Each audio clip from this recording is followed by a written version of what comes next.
Welcome, everyone. This is your friend, the DN What If, here with another exciting fanfiction. Today, we're diving into the story of what if Deku's quirk kept saving him from danger? If you enjoy this video, don't forget to hit that like button and subscribe for more fanfiction content just like this. Now, let's get started with the fanfic. Izuku was 10 years old and was curled up in the middle of his living room. Only a somewhat odd sight except for the fact that just a moment ago he had been at school. He had been at school outside curled up into a ball trying to protect himself.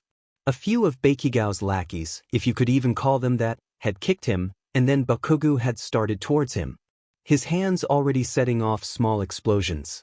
Izuku had felt sick when he saw his ex-friend's face. He had seen so many faces from Bakugo, but the one leveled at him made him flinch harder than ever before.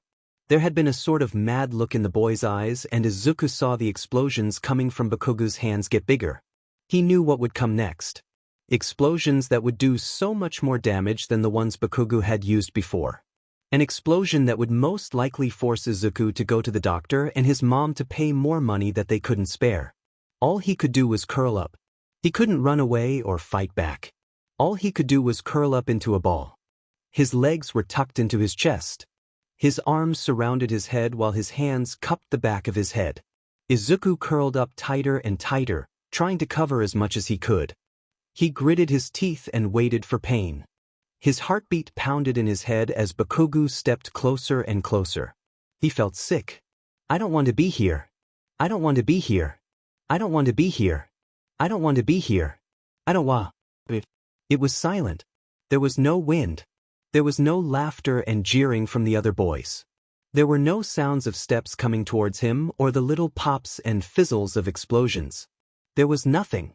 There hadn't even been warm dirt underneath his body. When Izuku opened his eyes, he gasped at what he saw. How did he get home? Izuku looked around his own living room.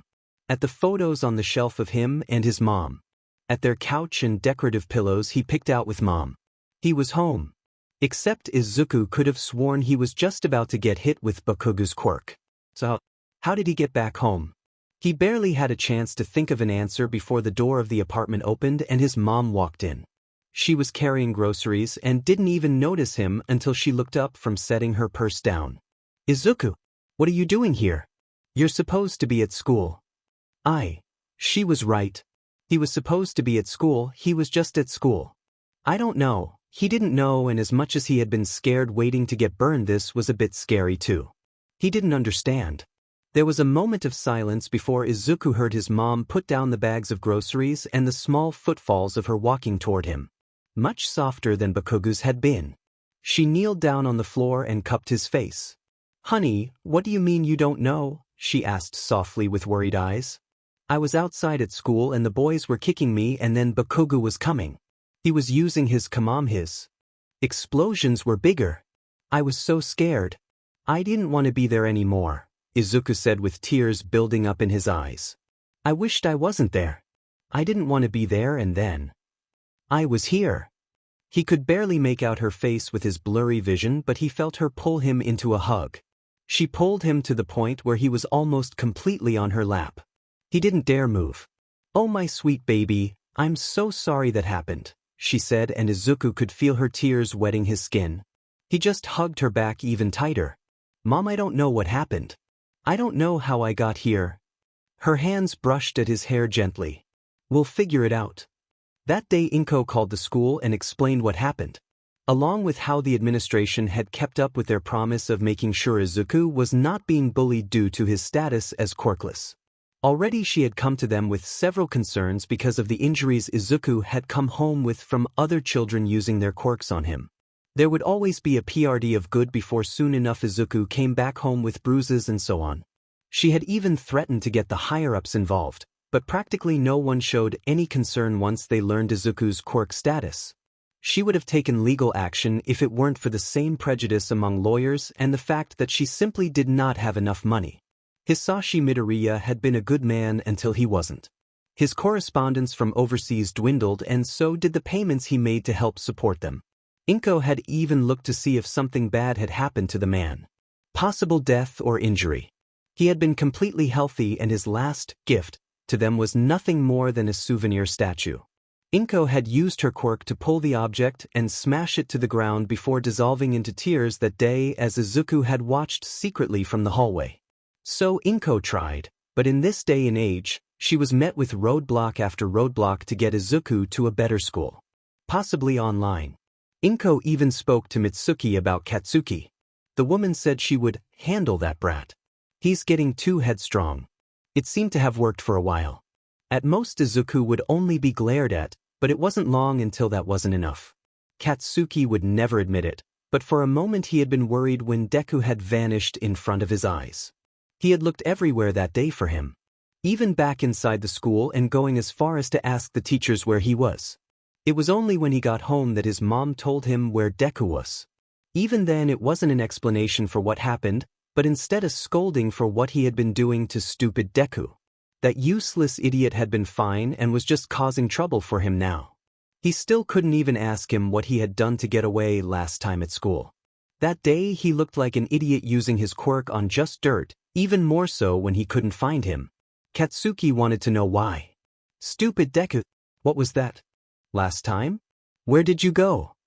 Bakugo asked as he stalked towards Izuku. Izuku stepped back from Bakugo, ignoring the feeling in his gut that only got stronger the closer Bakugo came. I don't know, he said because even now he still didn't know. What do you mean you don't know? Bakugo yelled and there were some small pops coming from his hands.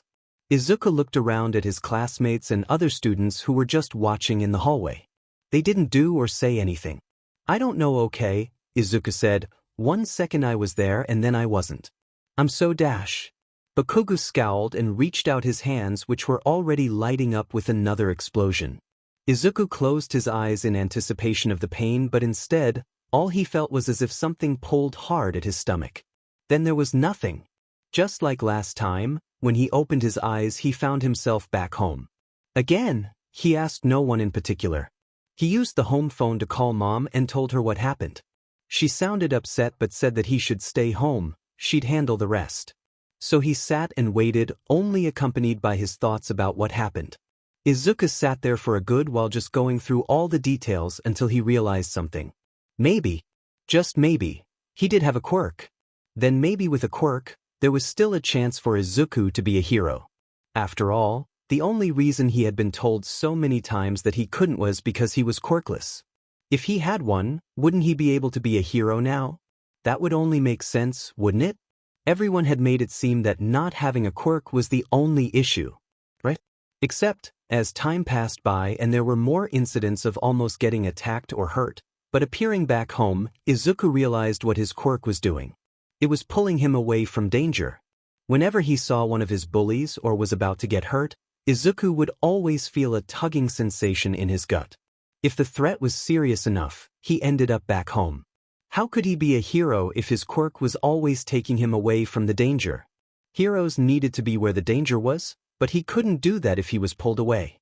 Izuku had been so happy to have a quirk, to get that chance back, but in the end, there was no point. Having a quirk didn't even help with the bullying. Even the administration barely changed. If anything, they had gotten laxer considering that most attempts to hurt him were unsuccessful because of his quirk taking him back home. Students couldn't get in trouble if in reality, they didn't actually hurt him, was what they had told Izuku's mom on several occasions. He was still called Deku. Still called worthless. Suddenly having a quirk hadn't changed anyone's mind at all. When they saw that his quirk kept taking him away, they said he couldn't be anything with that power. Stupid Deku, how are you going to save anyone if all you do is run? Even if he does have a quirk, he's still useless. He's so lame. If anything, having a quirk seemingly made Bakugo hate him more. The boy seemed adamant about trying to blast him despite how Izuku disappeared before the heat of the explosion could even hit him. Bakugo would yell at him how he was still Deku. How he lied. How he could never be a hero. It took a while for Izuku to stop denying that last statement, but eventually he did. It started to become just an old childhood dream that didn't even make him light up like it used to. However, Izuku did think those two other statements were stupid. It was exhausting to hear about Bakugo going on and on about how Izuku had lied for years. Saying the same thing again and again for 3 years after getting his quirk. They were almost 13 years old, for God's sake. Couldn't he come you with something more reasonable than a 4-year-old lying about something that made them a social pariah? Bakugo, why on earth would I lie about not having a quirk? Izuku asked for the 1,000th time. The doctor told me I was quirkless, so I thought I was quirkless. Even have an extra toe joint. It's as simple as that. Once again there was that familiar tug in his gut, and another of Bakugo's attacks failed to reach Izuku. He sighed when found himself back at home in the living room. Izuku still had classes that day. Damn it, Bakugo. I can't tag the school, you a-hole. A while ago, Izuku noticed that he had put some sort of tag on his home. With this tag in place, he would always end up back home when his quirk activated. It was like a set point for him to come back to. After focusing on the feel of the tag at home, he thought that maybe he could tag his school. If he could do that, he could stop having to walk all the way back to school and miss classes when someone decided to try hurting him. Except he couldn't tag his school.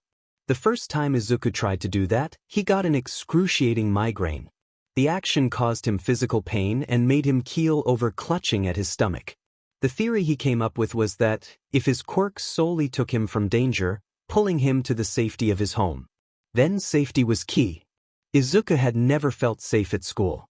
How could he? The place was where he had been hurt, insulted, and ignored. This was the place that this quirk always took him away from. So, of course, he couldn't tag his med school, because in his eyes and the eyes of his quirk, he wasn't safe there. By all designation, school was dangerous. So whenever his quirk was activated, whether it was by Bakugo or some other student, and an action by a teacher, Izuku would curse them because he couldn't back easily. His teachers kept giving him extra work for missing classes, despite the valid reasons he had. They said it was his responsibility to control his quirk, as he had not gotten it 6 years later than most of the population. Once again, walking back to school, he passed by the police station. He stopped.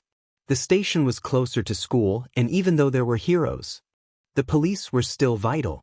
It would be useful to go there if he needed to. Before there were quirks, one of the things people were told was to know how to contact the authorities, and if you could, to actually memorize where your closest station was. So Izuku looked at the station and focused as he did for feeling the tag at home. He imagined a map in his head. He could see the tag he had for home, but now he imagined placing another, like a pin for the station. It was somewhere he wanted to go. Somewhere that would have been safe. A few moments later, with a headache, Izuku could feel the familiar sensation of a tag, except this one was for the place in front of him.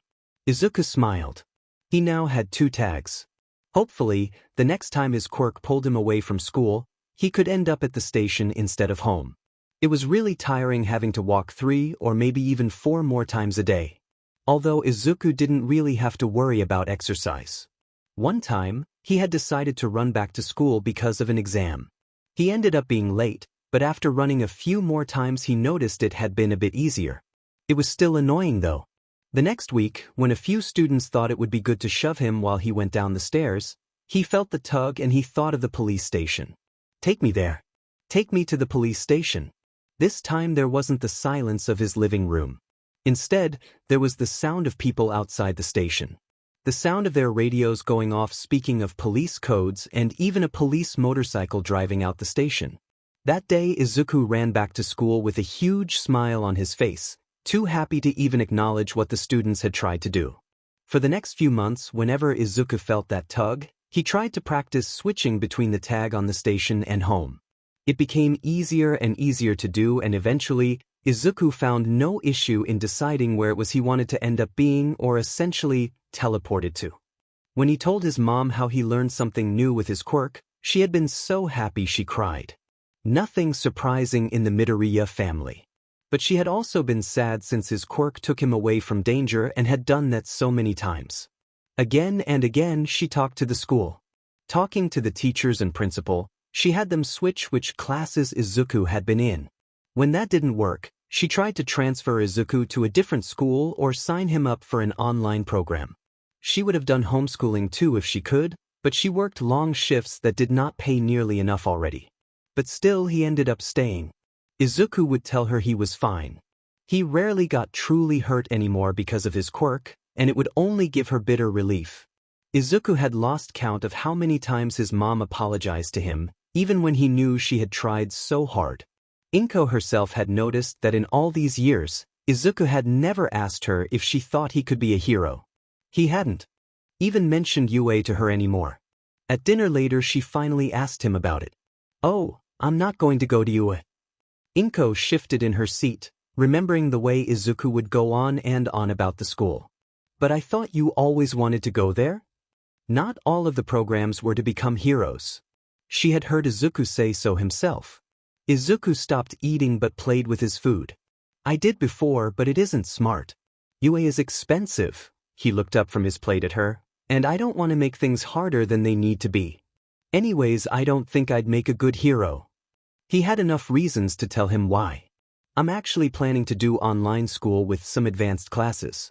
I've been researching it and there are a lot of better ones that would accept me since I'll be graduating from Aldra. That way, I can get a small job and help with the bills so it can be easier for us." Inko stared back and slowly her eyes filled with tears. "Oh my baby." She reached out a hand to Izuku's and gripped it tightly. "You'll always be my hero, my brave boy." Izuku knew his mom loved him. She always spoke sweet words. He had used to wonder if she was afraid of hurting him, if she thought he was weak. But when he heard these words, he felt as if a weight in his chest was lifted. He quickly got up from his seat and pulled her into a hug. It was a reversal of the time she pulled him onto her lap the first time he used his quirk. Now he stood taller as she sat, her head tucked into his chest. He made sure to not let go. The next place Izuku tagged was the hospital. Who knows, maybe one day his quirk wouldn't be quick enough to save him from injury. After all, his classmates had gotten more braves since the stairs attempt didn't work out. In a twisted way, it was working out for Izuku. While he tried to avoid his quirk pulling him away from school, it let him practice using it. He was getting better at figuring out when one of the others was going to try something. His reflexes got faster. Izuku had gotten used to the feeling in his stomach too. It was a sensation that reminded him of his mom's quirk with how she could pull things towards her. His quirk always felt like he was being tugged. It was curious. Just how did his quirk work? He already had a page in one of his notebooks dedicated to breaking it down. Already those pages consisted of how he thought the limit so far for tags was 5. But Izuku wanted to try out if he could use his quirk without being in a dangerous situation. Maybe it was possible to do short-distance telepo. A hand slapped down on his desk. Familiar red eyes were glaring at him. "Yes, Bakugo?" Izuku asked. "The F- you still writing about heroes, shitty Deku? Can't even be one with your quirk?" Izuku sighed. "Yes, I know, as you have told me so many times before. But I can still write about heroes. Why does it even matter to you?" Bakugo scowled and smoke was come from underneath Bakugo's hand still recessed down on his notebook. Before Izuku could pull it away, Bakugo snatched it and sneered at Izuku. "Damn it. Don't be stupid, Deku," Bakugo said before letting off an explosion. Izuku gritted his teeth when he saw the blackened edges of the notebook. "Give it back." He stood up from his seat. Bakugo laughed while his lackeys called Izuku stupid for trying to act brave. He swung his hand back and threw the notebook out the window, but Izuku had already run past Bakugo and reached out his hand to grab the notebook. He managed to grab it, half his body leaning out the window. When Izuku leaned back in, he saw Bakugo infuriated. "If you want to be a hero so FNG bad, how about you take a swan dive off the roof and wish you get an actual useful quirk in your next life?" Bakugo said before turning his back on Izuku and making his way out of the classroom behind 2 other boys. After a few seconds, Izuku spoke. "Maybe I will." Bakugo froze and turned around. Izuku was there with his book bag already on and notebook in hand standing in the opening of the window. "What the F are you doing?"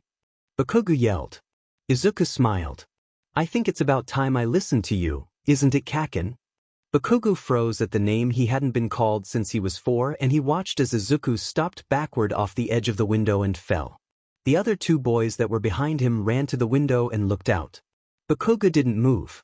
He didn't want to see what was on the ground outside. But instead of horror or even a scream, one of the boys let out "What?" and the other asked, "Where is he?" That caught his attention. "The F you mean?" The boys turned around. Bakugo, he's not there. I don't see him anywhere. He's gone. When Bakugo looked out the window for himself, he saw the same thing. Nothing. Izuku did not, in fact, kill himself. He was very much still alive. When Bakugo had told him to kill himself, all Izuku felt was disappointment and anger. So when Bakugo had turned around, Izuku got his bag, notebook, and got up on the window's edge. He decided, why not? Even going as far as to call Bakugo by his old childhood nickname. The name Kaken felt weird on his tongue after so many years of disuse. Then before any of them could stop him, Izuku let himself fall. Obviously, he had known he'd be fine. He knew he wouldn't even get close to the ground, courtesy of his quirk. That's why he had gotten all his things before even doing it. He didn't want to go back to school for his bag. Once he stepped out that window, he would wind up back home, safe and sound in no time. Of course, Bakugo didn't know that. But in that moment of being told to kill himself, he didn't care. He felt like teaching Bakugo a lesson. Was it possible cruel? Yes. But so was the treatment Izuku suffered at Bakugo's hands. So for a few seconds, Izuku felt the air whip around him and the weightlessness that came from falling until he was back on his own 2 feet at home. Though there still remained the pounding of his heart and tingling of his skin, along with the strange desire to just do it again. After jumping out the window, Izuku didn't go to school. He stayed home to catch up on the extra work teachers kept assigning him, along with just letting Bakugo simmer in whatever thoughts he was having. His mom made no protests. Instead, she was more than happy to call in sick and stay home. She went around doing household tasks as he did his work at the dining table. It was helpful with no distractions that he would get at school. However, it was a bit difficult to focus when he could feel the looks she was sending his way. Every time he looked, she was smiling lovingly, almost physically tangible with how much it seemed. When he looked, her smile would brighten, and then she went back to whatever task was at hand. It was sweet. That night they ate katsudon and watched a movie. It had been a while since the last time Izuku just got to spend a day with his mom. Especially with how much she worked. They always made the best of what time they did get before the next day they would inevitably have to go back to school and work. Bakugo froze when Izuku walked into class the next day. Izuku simply smiled at him before taking his seat. Bakugo did nothing, he was just silent. He continued to be that way for the rest of the day. It had been so unusual that Izuku noticed how his teacher kept scowling whenever they looked in his direction and how antsy his classmates were getting. Apparently, they had gotten so used to some sort of conflict happening between Izuku and Bakugo that a day of nothing was unnerving. If that didn't say how problematic Aldra was, then Izuku didn't know what did. But he wouldn't have to worry about it soon. Eventually, he would graduate from Aldra and do online school. He was actually excited about getting a job. Maybe he could work at the bookstore he passed by a few times. The atmosphere inside was nice, and the bookstore keeper was a kind old lady named Flora who, funnily enough, had a plant quirk. Izuku just had to bide his time. He got better at avoiding classmates who looked at home with calculating expressions. He made sure to keep up with the extra work his teachers kept assigning him, even when he had fewer incidents of teleporting away from school. It was annoying dealing with so much work, but he took advantage of it. At one point, a teacher had given him advanced work, probably in the hopes that he would do badly on it. The look on the teacher's face when Izuku turned it in completely filled out was priceless. "Is something wrong, sensei?" Izuku asked innocently. They looked at him with a strained expression. No, Midoriya. I was just surprised." "Surprised?" They shifted in their seat and coughed. "Oh, never mind, you may go back to your seat," Izuku did with a knowing smile. It seemed that they wouldn't want to admit they gave him work above his grade. That day, the teacher didn't call him out, but when they inevitably gave Izuku more extra work to complete, he saw it was more advanced work. In the next class, it happened again. He accepted that challenge. If he did it well, it would benefit him anyway. The online program he wanted to get into was asking for copies of some of the work Izuku has done. So the surplus amount and now with advanced work would be useful. The petty part of him wanted to thank the teachers for their attempts at sabotage. Of course, he kept quiet and resigned himself to enjoying their reactions as he continued to submit completed assignments again and again. Izuku wrote more about quirks, Not just quirks of heroes in his notebooks. He even tried to come up with a code to write them in, though that was slow going.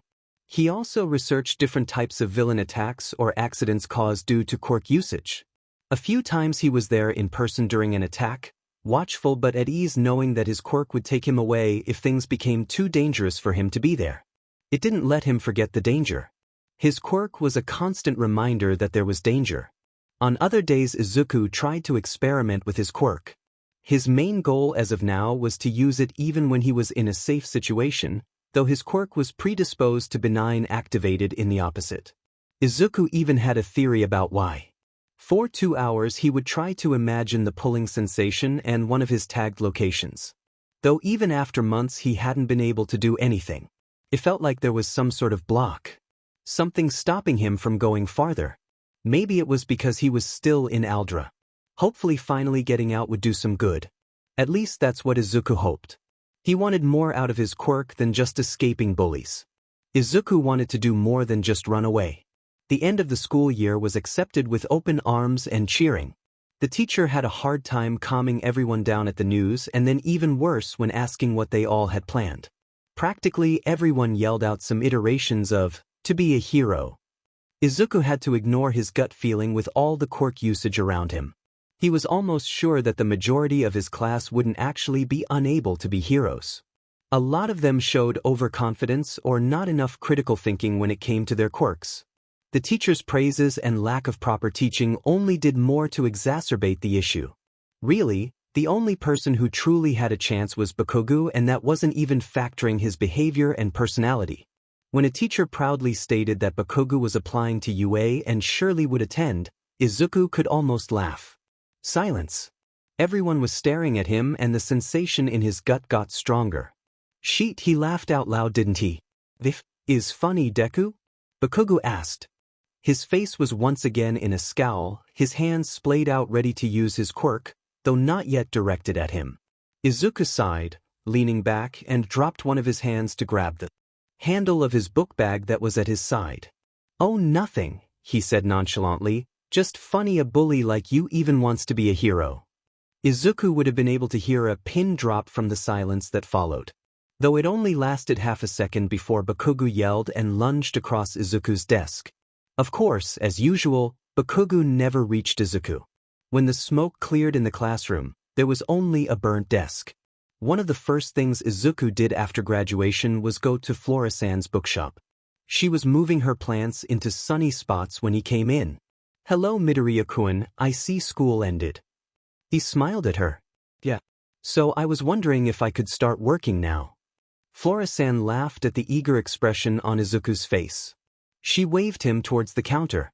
"Go ahead, Midoriya-kun. I already have a list of things you can get started on. Figured you would come here as soon as possible once you graduated." She walked past him and patted his cheek. Izuku followed her to the counter where she had a list. After explaining the tasks and other details, she handed it to him and told him to do his best. That along with how she was thankful for the extra help he would be giving around here. "Oh, it's no problem. I've always really liked the shop. It's nice here and I'm just happy you actually hired me." Flora-san laughed. "Oh, how could not hire such a sweet boy? You make the plants happy too whenever you're here." She leaned and whispered, "I think they mistake your hair for their kind most likely." Izuku smiled. "Well, thank you." With that, Izuku started working. His mom had even agreed that it was a nice shop to work. The pay was good, especially when Flora-san had been adamant to pay him what she thought was a reasonable amount for a growing boy helping his mother. Izuku thought his mom would cry once she met Flora-san in person. The people who came into the store were nice, none of them from Aldra, and he doubted any of them would. None of them ever showed interest in books. After getting paid, Izuku was actually able to buy himself some wireless earplugs. He had wanted headphones, but when he saw how he looked with it on his head and pushed out his hair, he decided on the earplugs. He could even hide them behind his hair. Now he could reshelve books while listening to music. When he wasn't working at the bookshop, he helped around home and studied for when he would start the online program that had accepted him. It was nice to have more time and not have the thought of returning to Aldra on his mind. Other than that, he was practicing using his quirk. Like before, he was still trying to use it when he wasn't in danger. Not much had changed, but he could tell the block he felt when he had still been in school had become weaker. It actually supported his earlier theory that his quirk was a teleportation quirk, but one that, because of all the bullying he went through and constantly getting hurt growing up, developed first in a way to get him out of those situations. Danger had become the trigger, but now he wanted to be the one to decide when it would activate. Izuku wanted to be able to teleport when he wanted to, not just when he was about to get hurt. But getting to that point was going to be difficult considering all the years of reasons why it hadn't worked that way.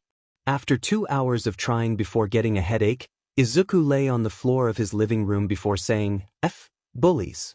It's gonna take a while, 'cause they decided to be assholes. Izuku Midoriya. His mom stood with her arms crossed and a frown. Izuku winced. Sorry, Mom. She looked down at where he lay. I know you'll curse, but don't do that when I'm near. You don't see me curse when I'm around you. Izuku sat up. Just how often do you curse? She didn't say anything, just smiled and walked away. Wait, he said, getting up and trying to follow. Tell me. Except suddenly she was a very fast walker and he didn't get very far before he hit his foot on the corner of some furniture and fell. Sheet. Language. Izuku kept working and saving up money.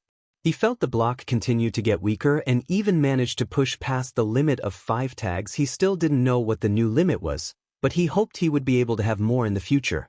Izuku had even found out that he could change tags, but he needed to be near the new place where he wanted to switch out an old tag. All of this went into his notebook. It made him feel giddy with how much he was learning just from some time of no longer being at Aldra. Other than improving his reflexes and allowing him to do some advanced work, Izuku didn't see what good Aldra did for him. Although, that time he jumped out the window was fun. He kind of wanted to do that again. It had been so freeing to just fall. To feel gravity pulling him down and hear the rush of wind in his ears for a few seconds before his quirk pulled him home. In all honesty, it had been exhilarating. He really wanted to do that again. That was the thought echoing in his mind for a straight week before he finally gave in. So one day, after getting out of work, he made his way to one of the abandoned buildings that were along the beach that was filled with trash.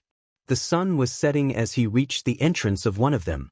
Izuku made sure his hood was still secure on his head and that no one else was around to see him walk inside.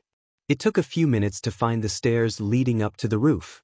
By the time he reached the top and saw the door labeled "Rude Access," his heart was pounding in his chest and he couldn't help smiling. The door wasn't even locked. When he walked out onto the roof, wind blew in his face and the sight of the beach and horizon greeted him. The giddy feeling he felt earlier that was bubbling inside finally overflowed, making him laugh into the wind. If anyone had been there, they would have said he looked crazy. But Izuku couldn't care less at that moment. He spent a few more minutes just looking at the view from up top and relished in the feeling of the wind before he started to walk towards the edge. He could already feel a slight tugging in his gut when he reached it. Izuku knew that it was dangerous, being so close to falling, but he knew that he would be safe. Was it still a bit foolish? Yes, it was. But he couldn't resist, and his quirk had already saved him countless times. Just like when he went out the window, it would save him here. With that though, an odd sense of calmness came over him and everything slowed down. The wind felt like nothing more than a whisper as he stepped forward into the open air and let himself fall. Then a second later he felt everything. The wind pushed his hood back and he could feel it go through his hair. The sleeves of his hoodie flapped in the way. There was wind resistance against his hands. He could feel himself falling and he laughed even as he got closer to the ground. Finally, he closed his eyes and stopped fighting the pull of his quirk.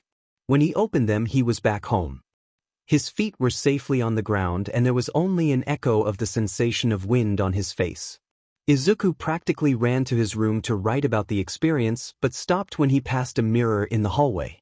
Looking back at him was a boy with green eyes opened wide that seemed so bright, a smile that seemed unable to go away, and a head of green hair that was crazier than usual. That night Inko was pleasantly surprised by her son's good mood and the tight hug he gave her the moment she walked through the door. After that, it became routine for Izuku to go looking for a building to jump off. He always went at night and made sure to hide his appearance. Obviously, he was aware his late-night activities weren't exactly legal considering illegal Quirk use. But if he never got caught, then no harm no foul. Eventually, after weeks of jumping off roofs, Izuku started running into an array of people who were surprised to see him there in the first place. It made for some funny and memorable interactions, he had to admit. But no matter how many times they asked who he was or to go down via the stairs, he never did. Especially since Izuku started to listen to music while falling. Honestly, he was disappointed that he hadn't thought of it sooner, considering that there were so many songs that were absolutely perfect to fall off a building to. It had taken a few days, but Izuku managed to come you with a playlist full of perfect songs. So more often than not, there were nights that he would end up jumping off a building listening to a song before going back home. It was always just one building, cause even Izuku knew not to stay out too late at night. That, and he wasn't going to push his luck with the pro heroes by trying to do that more than once a night. Izuku may be a little too into jumping off of buildings, but he wasn't reckless. Also, he made sure to spend time with his mom when they could. Ever since he started working, she hadn't needed to pick up so many shifts like before. She was actually able to spend just a bit more time at home. It was nice to see that she wasn't as worried about the bills like before. A part of Izuku was proud that he was now actually able to really help her with it. It reminded him of what she had said that dinner when he told her his plans. "You'll always be my hero." Whenever Izuku felt frustrated with his Quirk still having a block, felt tired after work, or got anxious about how he would do with online school, he thought of those words. He thought about how sure she had sounded when she said them. Izuku thought about how things were so much better than before and how they were happy. Yes, he missed dreaming about being a hero and saving people. He had even considered being a rescue hero. But he needed to help his mom. UA was expensive and rigorous. It would have just added another thing to worry about for his mom. She was a single working mom, for God's sake, with a son who had a past of getting hurt and ending up at the doctor's. Even with this Quirk, he still had scars and the signs to prove he had gotten hurt. People did not become kind even after he got his Quirk. There was still a part of him scared. Izuku didn't want his mom to worry about him, and he already worried about her. Over the years, being a hero lost its sparkle. He noticed how heroes looked in fights, how many times they were so close to being killed. He saw heroes who were more concerned about publicity than actual hero work. He saw heroes that had a personality that resembled too much of Bakugo's. Izuku had even seen flaws in All Might. He had seen moments where the man's smile was strained, or how sometimes it would have been better if a different hero fought instead of All Might. So many people solely depended on All Might, but he was just a man too. After years of being bullies and watching the world around him closely, the curtain that hid the flaws of heroes was pulled back. He understood it. Unlike what most would want to believe, the world of heroes they lived in was anything else but perfect. Izuku decided a different direction. Yes, he knew there were still good heroes. He was actually rather fond of underground heroes like Eraserhead and heroes like Fat Gum and Power Loader. He even liked Present Mike. Despite the man's appearance, he was wickedly clever and could fight, avoiding unnecessary damage. Easily talking to the criminal as a distraction. That and Present Mix radio station was really fun to listen to as Izuku swung his feet off the edge of a building. After all, being on a rooftop could be pretty relaxing when you weren't jumping off. As such, Izuku made sure to work hard at work. He made sure to help around the house and budget the money he was paid. Then when it was time to start online school, Izuku made sure to cut down on his late activities. It had been a bit nerve-wracking to start, but without the bullies and the past label of Quirkless attached to him, things were going well. His current teacher had been impressed by the work he had done and even pushed him into an advanced program. That was another thing. These teachers were actually nice and helpful. The first day of classes, where the teachers usually held video conferences with their students, had been unusually nice given with how nice they were to Izuku. It was a bit off-putting in the sense that Izuku wasn't used to it, but still, he was excited. Even his mom had noticed a change in Izuku after he started classes. There were several times when she caught him excitedly taking notes while he watched a lecture video. There was even a time when he was beaming after a teacher had praised him for his addition to the class discussion. At one point, She even saw Izuku receive a message during class from a classmate who complimented him on a question he posed earlier. They were happy and she hoped that things would continue to be good. So did Izuku. Things had been going well until Inko's boss kept asking for her to take more shifts. They wanted her to work more and more hours while Inko wanted to do anything but that now that Izuku was home and they were better off financially. But they kept pushing and pushing. Each time she had pushed back there was that small inkling of a threat that it would be reason enough to fire her. She needed that job.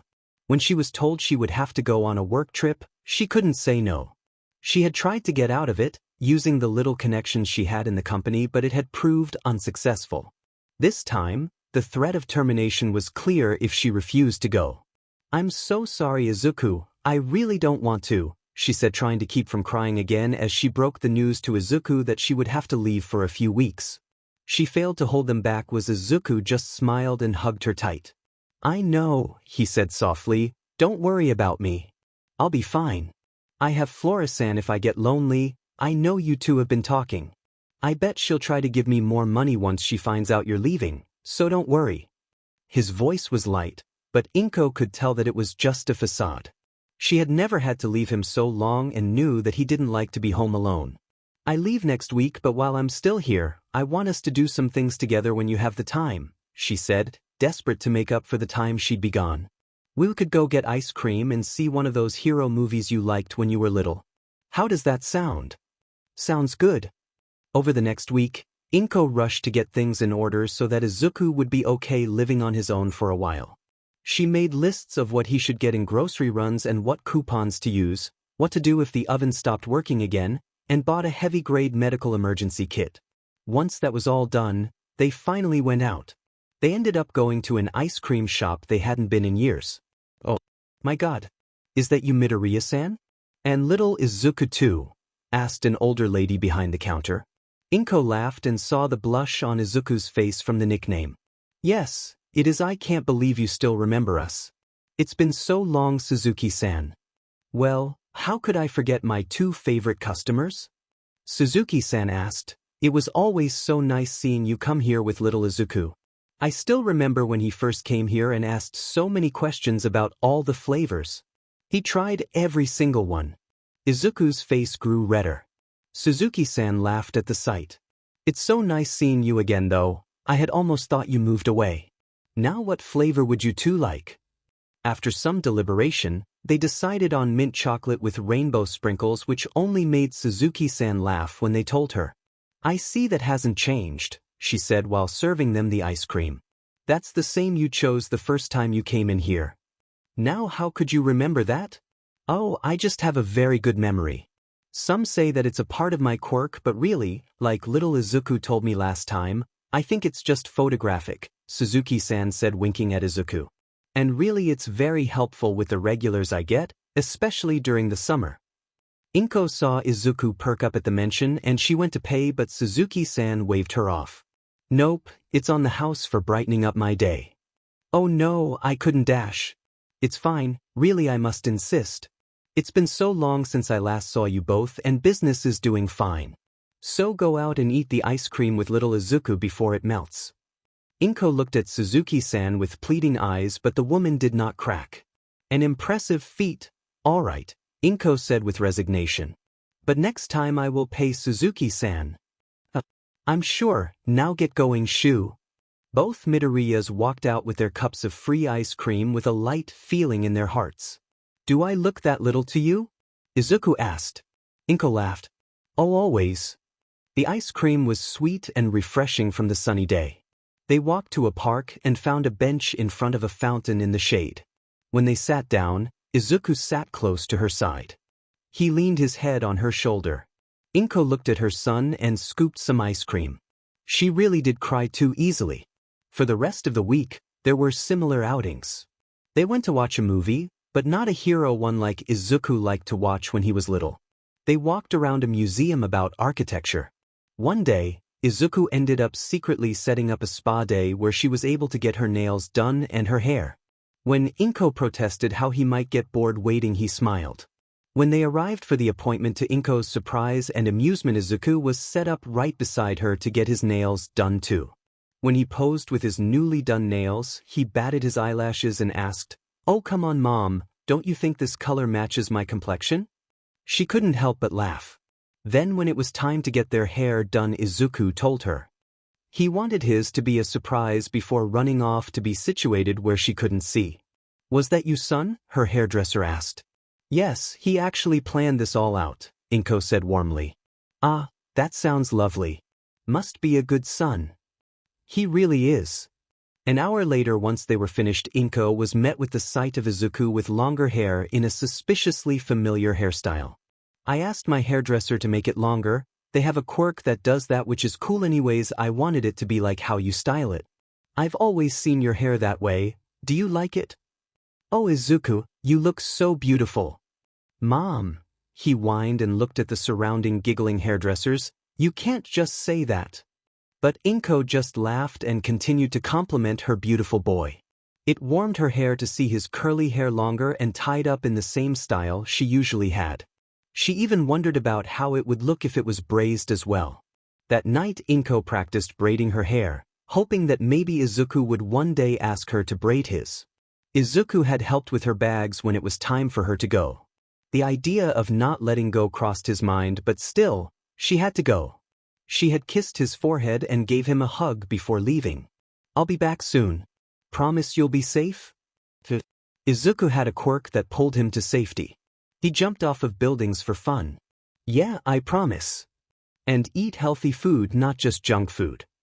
"Yes. And work hard for Flora-san and do all your homework?" Izuku laughed. "Yes, I promise I'll be fine. Now do before you miss your flight." "Oh, all right," she smiled at him. "I love you, sweetheart." "I love you too." Watching her walk away and disappear into the crowd, Izuku felt a lump in his throat. He knew she would be back, he shouldn't worry. But despite his efforts, his eyes still watered.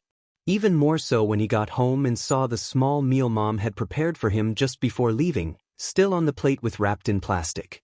Later that night, Izuku sat on the edge of a building crying while he listened to the present mix radio show. He didn't let himself fall for the longest time, not wanting to be pulled back to an empty apartment. It was weird to be there without seeing his mom or hearing her put around in the kitchen or her room. Whenever she was home, he could always hear her humming or talking to herself about tasks that needed to be done. Now it was too quiet. It made him feel the need to fill the silence.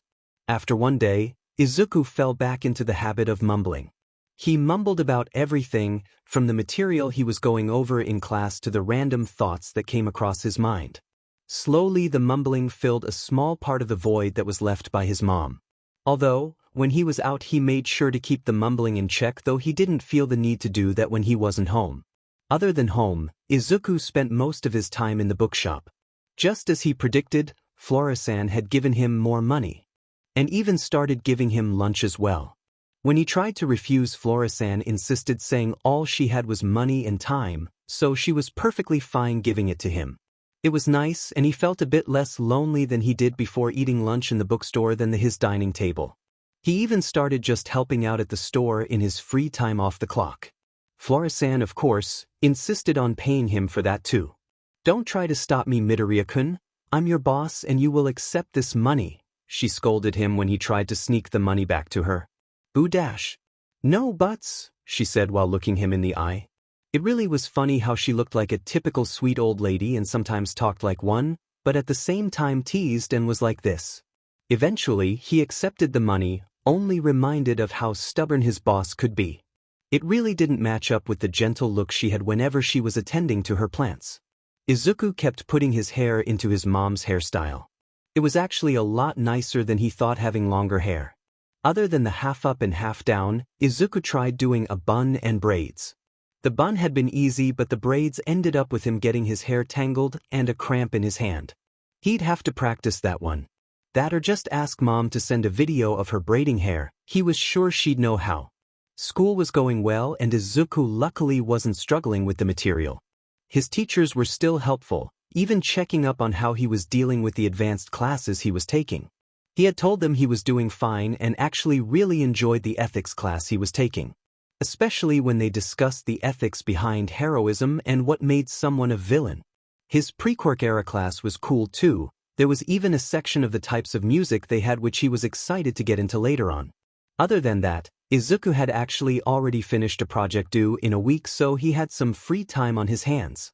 Of course, he used it to jump off some buildings. It was amazing every time, and Izuku was sure he wouldn't ever be able to get tired of it, especially with his ever-growing playlist of songs to listen to as he let gravity pull him to the ground. Izuku had even gotten to see Eraserhead in person. There were so many questions he wanted to ask, but he reined it in as he didn't think fanboying in front of one of his favorite heroes while inches away from a 40-story fall was smart. There was also the fact that the man was under the impression he was trying to end his life. Which was definitely not the case. Izuku was very well enjoying his life at the moment, minus missing his mom. Unlike with other heroes, Izuku tried to make sure that the pro knew he would be okay once he fell. But Eraserhead still tried to reach him as he leaned back into the open air. That interaction had only made Izuku like Eraserhead even more. The next time he had seen Eraserhead was actually while the pro was after a villain alongside another hero. To get to see Eraserhead take down a villain right in front of him at just the moment when they had gotten distracted by Izuku's presence had been something he'd never forget. Izuku couldn't wait to write about it when he got home. Then this time, Eraserhead accepted that Izuku would be fine as he fell since he didn't try to get him off the ledge, unlike the other hero who was with him. Izuku really wished he could have seen the aftermath of that incident. To him, Eraserhead seemed like a really tired man, and he bet that dealing with a teen jumping off of buildings wasn't something he wanted to do. Overall, a very fun night. Izuku was wondering when he might see the underground hero again as he walked down a street when suddenly, something small crashed into his legs. Shaken out of his thoughts, he noticed that he was at the opening of an alleyway, and in front of him was a blonde boy wearing a costume. He recognized them as a third year at UA who had been in the sports festival not so long ago. If Izuku remembered correctly, his name was Lemillion. The small thing that had crashed into him was actually a little girl with white hair and a small horn sticking out of her head.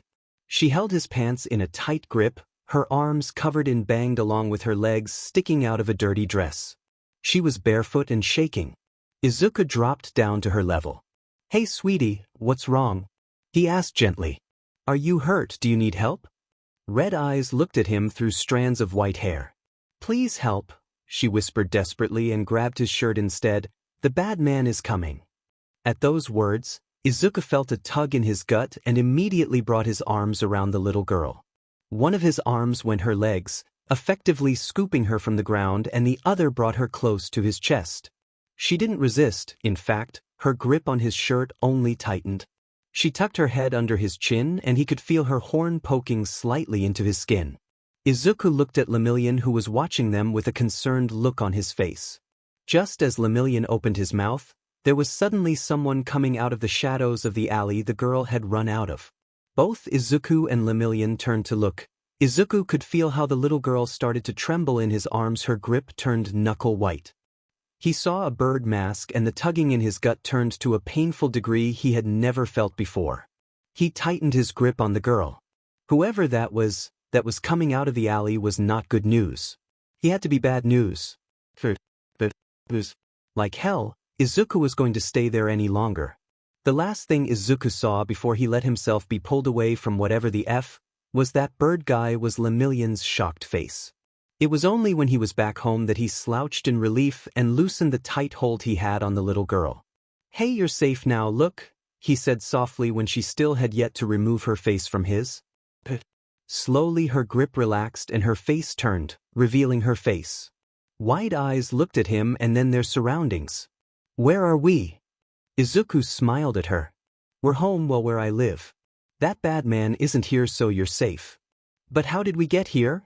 "Oh, that was my quirk. It took us away from the bad man." Her eyes widened. She looked around the living room again, as if trying to see every possible nook and cranny there was. It was a new place and she didn't know him at all. "By the way, I'm Izuku Midoriya. What's your name?" She turned back to him and looked at him. Her eyes scanned his face, tracing the details he had gotten used to looking at in the mirror. "Eri," she said softly. He smiled brightly at the girl in his arms. "It's very nice to meet you, Eri." Eri stared in wonder at the boy with a smile that shined like the sun. Mirio Togata, or as he was called in his hero costume, Lemillion was just doing his normal patrol when he saw a little girl run out of an alley. The girl ran right in front of him and into the legs of a green-haired teenager had been walking room the opposite direction. It seemed he had been stuck in his thoughts until the girl ran into him. He had looked at Lemillion before down, a flash of surprise on his face, but within a moment he got down to her level and asked her if she was okay in one of the softest voices Lemillion had ever heard. The little girl whispered about a bad man, and when she did, the teen had scooped her up as if it was something he did regularly. He held her close and the girl didn't fight him at all. If anything, she tucked in as close as she could. It reminded Lemillion of someone protecting their family. Then from the alley emerged a man that Lemillion had been warned about by Sir Knight Overhaul of the 8 Precepts of Death. He had looked back at the boy and girl, and all he saw were wide eyes before they disappeared. In the blink of an eye, they were gone. A voice drew his attention away from the empty space on the sidewalk in front of him. "Excuse me, hero, did you see a little girl run out?" "She's my daughter," Overhaul said. It was a lie. Overhaul had no children. Sir Night's notes on the man were detailed to a scary degree and told him so.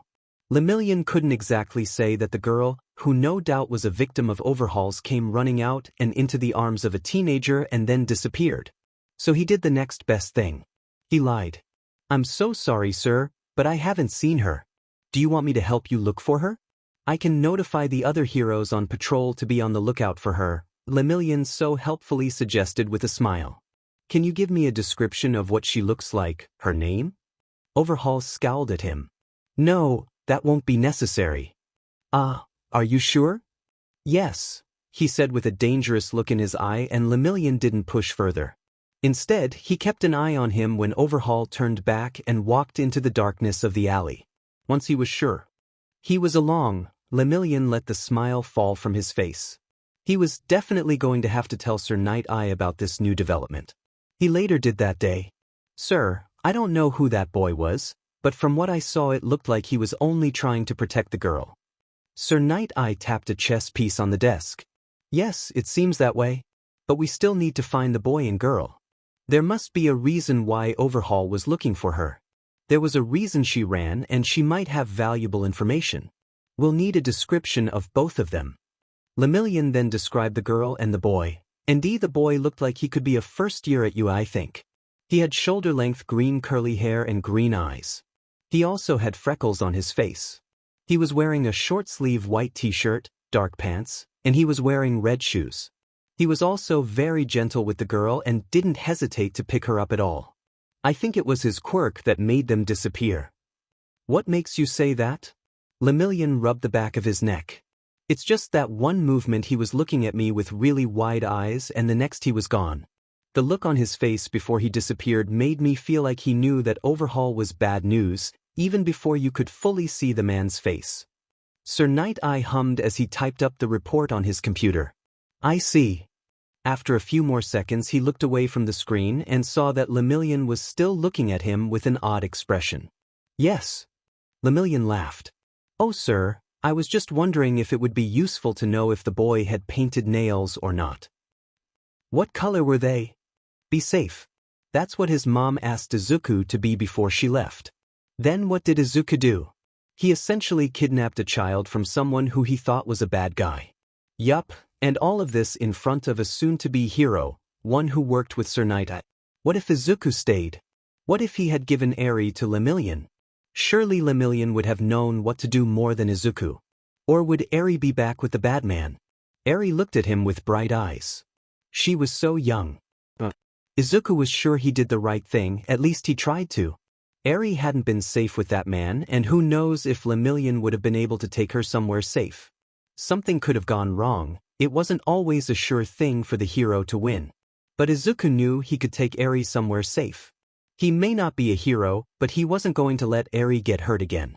So he carefully held her and made sure she was okay before he set her down. Though she didn't move away from him when he did. "Eri, are you hungry or thirsty?" She stared at him again, like she was searching for something before she gave him a small nod. As he walked to the kitchen, she followed like a duckling. Her eyes never strayed from him as he poured a glass of water and cut an orange for her onto a plate. He placed them on the coffee table in front of the couch. "Here you go, sweetheart." Stared at the cut-up fruit before slowly sitting down at the table and reaching out to grab one of them.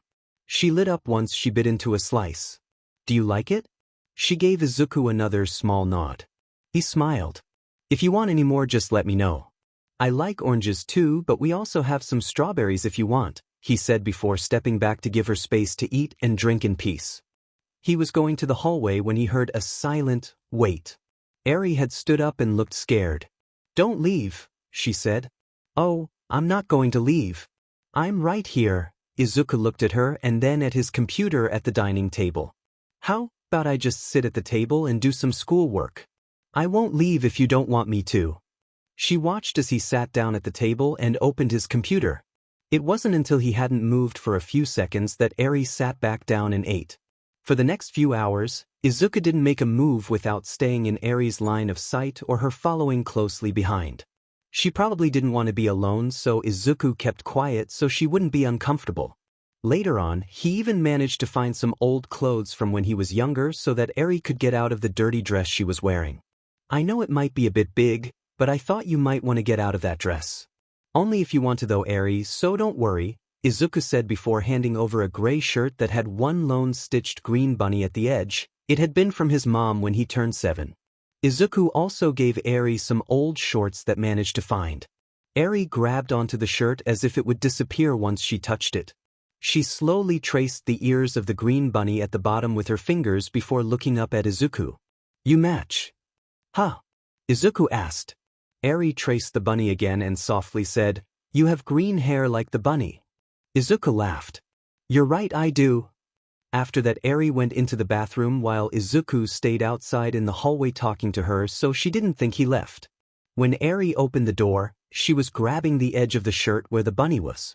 "All right, Eri, how about you and I eat some sandwiches for dinner?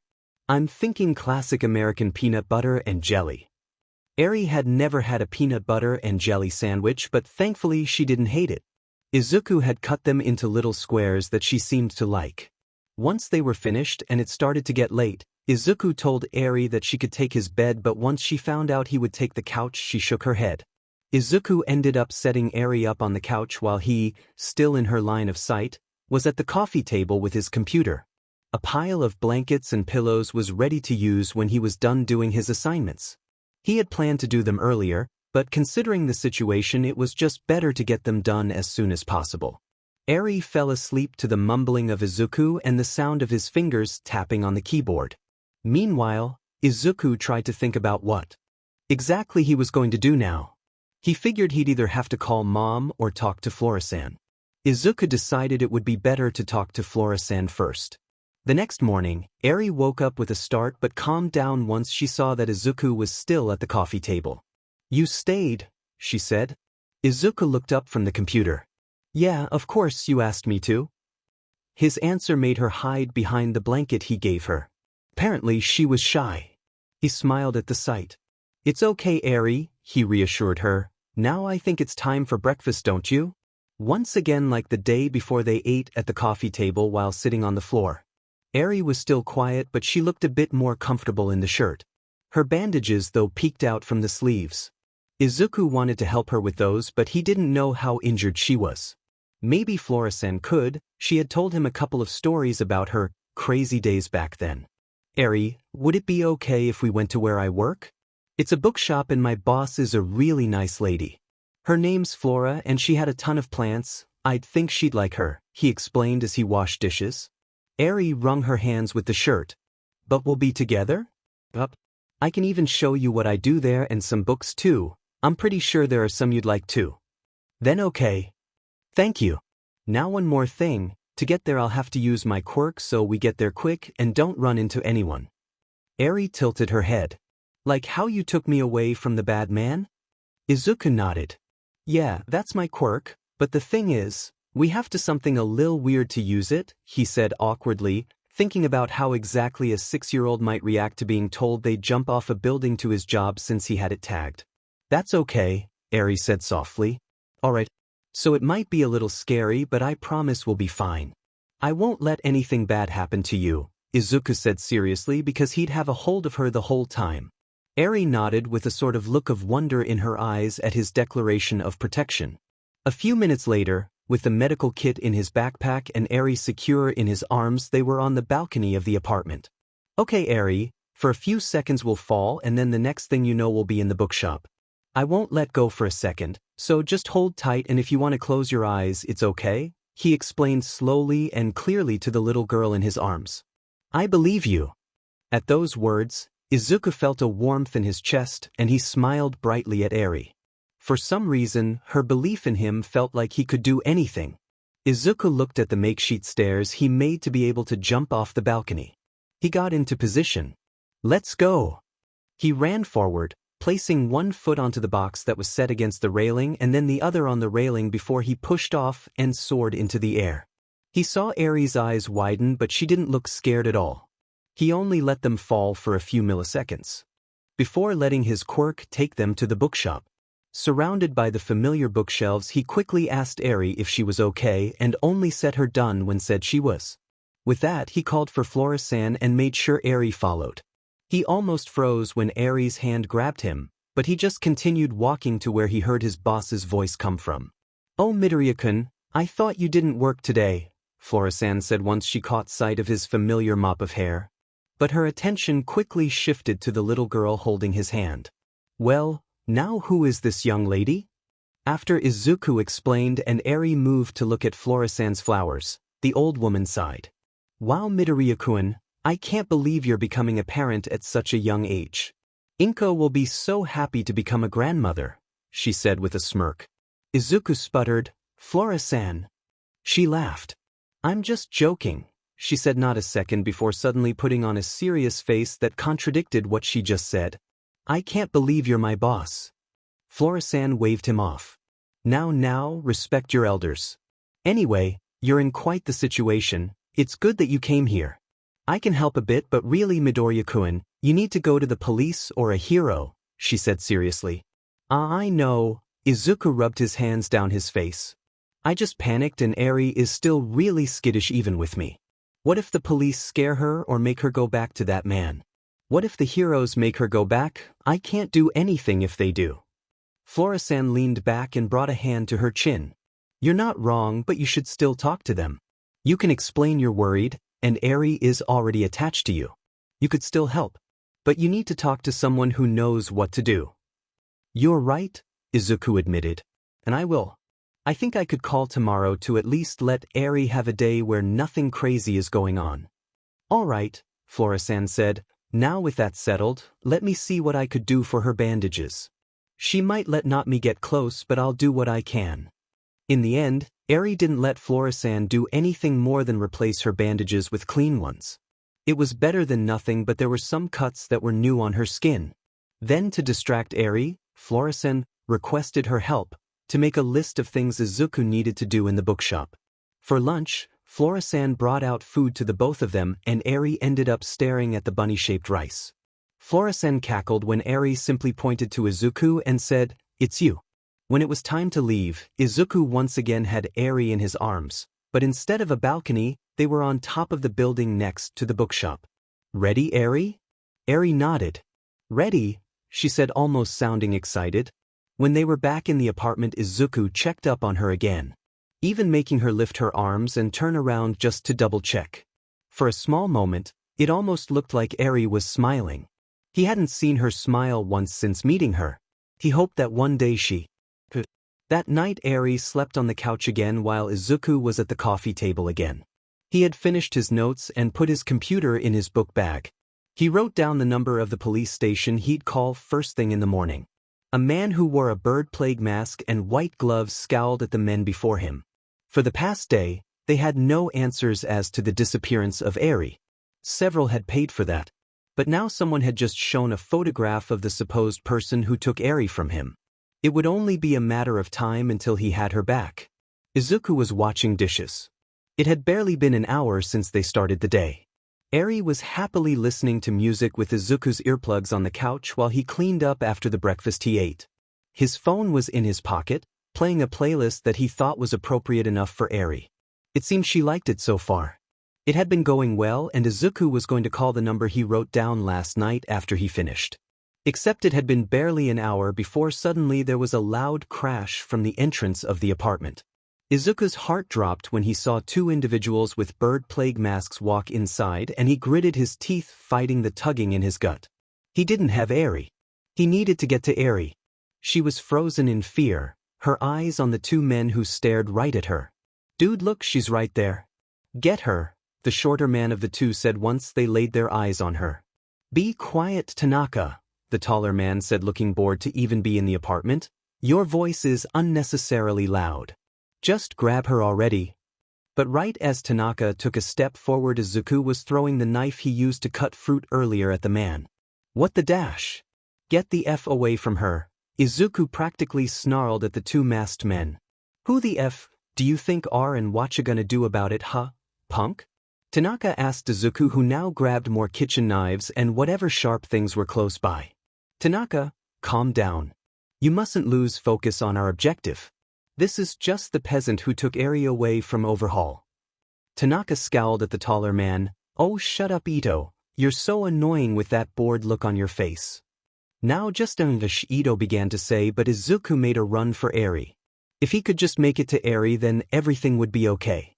Izuku threw the knives he held at Ito and Tanaka, hoping he could hit at least one of them, just to keep them away from Eri just a bit longer. He had only been able to cut Tanaka's arm by pure luck, as Ito simply dodged the poorly thrown knife. Ito frowned at the curses coming from Tanaka before throwing his own sharp projectile at Izuku with a simple flick of his hand. It was something unsettling to see a shagged white thing creep out of skin, but it happened in a second before it was heading towards him. Izuku ducked, feeling something go through his hair, and then the sound of the glass door to the balcony breaking. Tanaka cursed even more, and Izuku was suddenly very grateful that Eri was still wearing his earplugs. He hoped she hadn't heard him cursing earlier. Speaking of Eri, she had gotten up from the couch and came closer to Izuku. Except she was still out of his reach. When Izuku made another go to get Eri, he managed to dodge another thing Ito threw, but on the third one, he didn't move out of the way in time. Izuku cried out in pain as something cut through the skin of his cheek. He could feel the hot blood that flowed down from the cut. But now Eri was within his reach, so he wrapped one of his arms around her and pulled her close, while the other, in his panic state, managed to grab the yellow book bag. With his hands full, he ran for the broken balcony door. He knew those men wanted Eri, so they couldn't afford to throw a bone-like knife his way while she was in the line of fire. "Hey, wait, what the F are you doing?" Tanaka yelled as he scrambled to stop Izuku from running to the balcony. Izuku paid them no mind and just kept going, willing his body to hurry and for his foot to hit the box that was still up against the railing and for the other one to touch the railing. Then, with all the power he had in his body, Izuku launched himself off the railing to get as far away from Ito and Tanaka as he could. He squeezed Eri tightly, scrunching himself up into a ball with her covered as much as possible. His head was screaming from fighting the tugging in his gut, but finally he didn't have to anymore. Instead, he began scrambling to think of all the tagged places he had in rapid succession. Fdesh, fdesh, fdesh, fdesh, sheet. I need heroes. Sheet where the F are heroes? Wait, while there. Ito and Tanaka watched as the crazy green-haired boy with Eri suddenly disappeared in midair. Overhaul is gonna kill us, won't he? Ito sighed. Most likely. At UA, Class 1A was going over the rules of battle and rescue simulations when an alarm went off. What's going on? Are we getting attacked? What do we do? Eraserhead ignored the questions from his students and listened to the announcement made on the intercom system. He gritted his teeth when he realized what it meant. Intruders. There were intruders at UA. He turned back to his students. Everyone stay here and do not leave this classroom, he said, flashing his quirk when at first they didn't respond. Yaoyorozu, Ida, you're in charge. What? Leaves. When he received nods of confirmation from his students, Eraserhead left the room, already headed in the direction where the intruders were said to be. He ran towards the entrance of the UA campus, where he already saw a few other heroes such as Midnight, Ectoplasm, and Present Mike. Cementos was there too and already managed to create something of concrete that everyone surrounded. It seemed that the intruders were now stuck in a concrete box. It looked like there were two, Cementos reported once Eraserhead went to his side. Both of them are inside right now. There's no movement. We were waiting for you in case they try to do something with their quirks. Eraserhead nodded. Ready when you are, he said, and readied his capture weapon as the others got ready for an attack. At his signal, Cementos removed the walls that surrounded the intruders. Once Eraserhead could see a hunched-over figure, he activated his quirk, not giving them a chance to use their quirk. But then the figure did nothing and they could finally see the intruder clearly. What the hell? Eraserhead asked and started to get closer. They were two kids. A boy, a teen from the looks of it, and a little girl. All they had with them was a yellow backpack. The boy was curled protectively around the girl, and Eraserhead could see blood dripping from his hunched-over head. His face was still hidden. After a few seconds, the boy started to move and everyone tensed. But all he did was lift his head, and Eraserhead found himself looking at green eyes that for some reason seemed oddly familiar. There was a deep cut still bleeding on the boy's cheek. The little girl still had her face tucked into the boy's chest, and there was a small horn sticking out of her white hair. What the hell? When the boy looked at Eraserhead, his eyes widened before he let out what sounded like a sigh of relief. Despite the blood on his face or being surrounded by a bunch of heroes ready to fight if provoked, he smiled. Hey, Eraserhead! Izuku could cry from happiness that he still had the tag on UA he had made on a whim. There hadn't been a sure place he had tagged that he knew had heroes who would help. Yes, he had the police station, but the attackers were on another level and it felt too close to his home for comfort. Instead, he had his quirk take them to UA, not wanting to take a chance when he had Eri with him. A moment later, he was on the campus grounds and alarms had begun to sound at his presence. Izuku only secured his hold on Eri and the bag had and started running. He still didn't know what type of quirk Tanaka had, so there was still a small chance that those two men had managed to follow. Before he could get close to the nearest building, the hero Cementos appeared in the distance and put his hands on the ground. A second later, Izuku and Eri were surrounded by walls of concrete and plunged into darkness. Eri whimpered and Izuku crouched down while she was still held close to his chest. Hey, it's okay, Eri. Don't worry, that was just a hero. They don't know we aren't the bad guys, so they're just being careful. Nothing is gonna happen to you, Izuku said while brushing his hand down her hair slowly.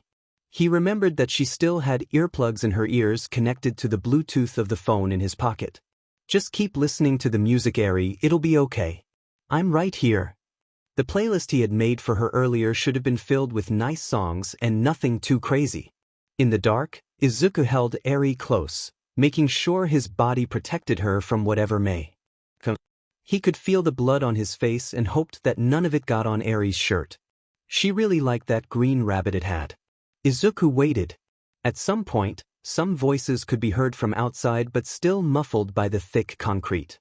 Then suddenly the walls of concrete started to move and Eri shuffled closer into his and he squeezed her in reassurance. Even when they were in the open and the walls were completely gone, Izuku didn't move. He didn't want to set anyone off from the people who surrounded him. Footsteps came towards them and there was a muttered, "What the hell?" Izuku knew that voice. He's heard that voice before, specifically on a rooftop. He'd never forget it. When Izuku looked up, he was met with the familiar sight of one of his favorite underground heroes. The man was even using his quirk on him and had his capture weapon at the ready. If Eraserhead was here, then things should be okay. Izuku let out a sigh of relief and smiled. Hey, Eraserhead. Even with students obsessed with heroes and becoming one, Shuta's class hadn't even known he was one until Midnight explained it to them. Which wasn't surprising considering he was an underground hero. The name itself insinuated that they weren't well known. Even other heroes at times thought Shoyuta was some sort of vigilante until he showed them his pro-hero license. So why did this kid, with eyes Shoyuta could have sworn he'd seen before, know his name? How did he get onto UA ground and why was he bleeding holding a little girl in his arms? Shoyuta didn't like having so many unanswered questions. Who are you and what are you doing here? His voice was still gruff and he knew he made for an intimidating image with his quirk still in use and hair floating as it did whenever that happened. Oh, the boy though seemed unfazed. Eri and I got attacked by some guys at my apartment and this was the only safe place I could think of. How long ago were you attacked? He tilted his head, causing blood to trickle out at a new angle from the cut on his cheek. Give or take 5 minutes ago. Or however long Cementos had us walled in before he took it down. He paused and mumbled, crap. I hope they're not going through my things right now. 5 minutes, they had said, but it had been 5 minutes ago that the alarms went off. It didn't make sense. Where is your apartment? Shoyuta asked. XXXX area, he answered, except that was a 15-minute train ride from UA. Shuta's silence must have said what he was thinking because the boy was speaking again. I have a sort of teleportation quirk if that helps things make sense. Shoyuta dropped his quirk. What's the deal, Eraserhead? Present Mike yelled from where he stood with a few others. Kid with a teleportation quirk got attacked, he yelled back. All right. With that, the information got relayed to the others and the tension in the air had lessened. A few left, but Present Mike, Midnight, Ectoplasm, and Shoyuta himself stayed. Present Mike was the first one to approach them. Shoyuta could see how the kid's eyes followed the movement and didn't stray. He was still curled around the little girl. His face looked relaxed, but his body was ready to move at a moment's notice. So, Present Mike said in a casual way he could keep up even in the tensest of situations, what's your name? Midoriya is Zu, he said, and this, he motioned to the girl he was holding with his head, is Eri. Present Mike smiled. Nice to meet you, Midoriya and Eri. I'm Present Mike and this, he gestured to Shoyuta, is my dear friend Eraserhead. Shoyuta saw how Midoriya's mouth twitched slightly. Now I'm thinking we should probably have you visit Recovery Girl, UA's very own healing hero, and then Principal Nedzu to have a little chat. How's that sound? Midoriya looked at Present Mike and glanced at Shoyuta before nodding. Sounds good, he said and finally began to move from his crouched position. As he stood up, Shoyuta was struck with the realization that Midoriya was actually bigger than what he expected from how tight he had been curled up on the ground.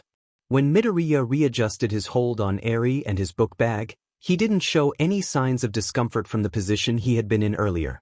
As if it was something he did on the regular. That and how calm he still was despite the bleeding cut on his face. Blood covered the bottom half of his cheek and ran down his neck onto his t-shirt. Eri still hadn't said a thing and didn't seem bothered being carried by a bloody boy. It made for an interesting picture, and as the group of heroes and kids made their way towards Recovery Girl, they couldn't help but send each other expressions that only meant they had questions. Izuku felt surprisingly better than he expected, walking behind at least two of his favorite heroes and Eri in his arms. She was still listening to music and wasn't as tense as she was before. He even caught her sneaking glances at the heroes around them. His face still stung and Izuku was sure he was going to need to get a new shirt and use a lot of soap for his neck. His skin felt uncomfortably sticky. But that was just a small blip on his radar. He had something more important. He was going to meet Recovery Girl. Healing quirks were rare and had a huge impact on how much help they offered to heroes and civilians. It was fascinating, and Izuku had been thinking it over ever since listening to a lecture in class about how different types of healing quirks could affect the mental health of patients. For example, what about a healing quirk that got rid of scars or didn't leave a scar when an injury was healed? How did people feel about having the memory of the pain they went through during the actual event of getting injured but then seeing that there was no evidence of it on their body afterward? Would they feel as if their trauma didn't matter if there were no visible traces of it? Were they relieved to rid themselves of those signs?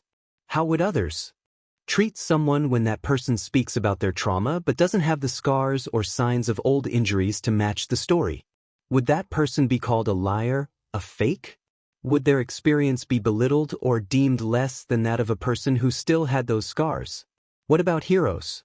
Would they keep getting healed without ever addressing the trauma they have suffered? Will they continue to project this image of the invulnerable, invincible hero when in reality, that hero has suffered so much? That there had been so many close calls? Would civilians keep mounting pressure on top of pressure all because they couldn't physically see the scars their hero carried? Would this type of quirk leave patients better physically but at a cost to their mental health? There was just so much to think about when it came to healing quirks, and that was only just one side. It made Izuku giddy just thinking about it. He hadn't been able to keep still when they discussed it in class. He was really looking forward to meeting Recover Girl. Well, a voice said, I'm glad someone so young would be excited to meet an old lady like myself. Recovery Girl was an old short woman with gray hair standing right before Izuku. He had no idea for just how long she had been there, and he could feel the gazes of the other heroes.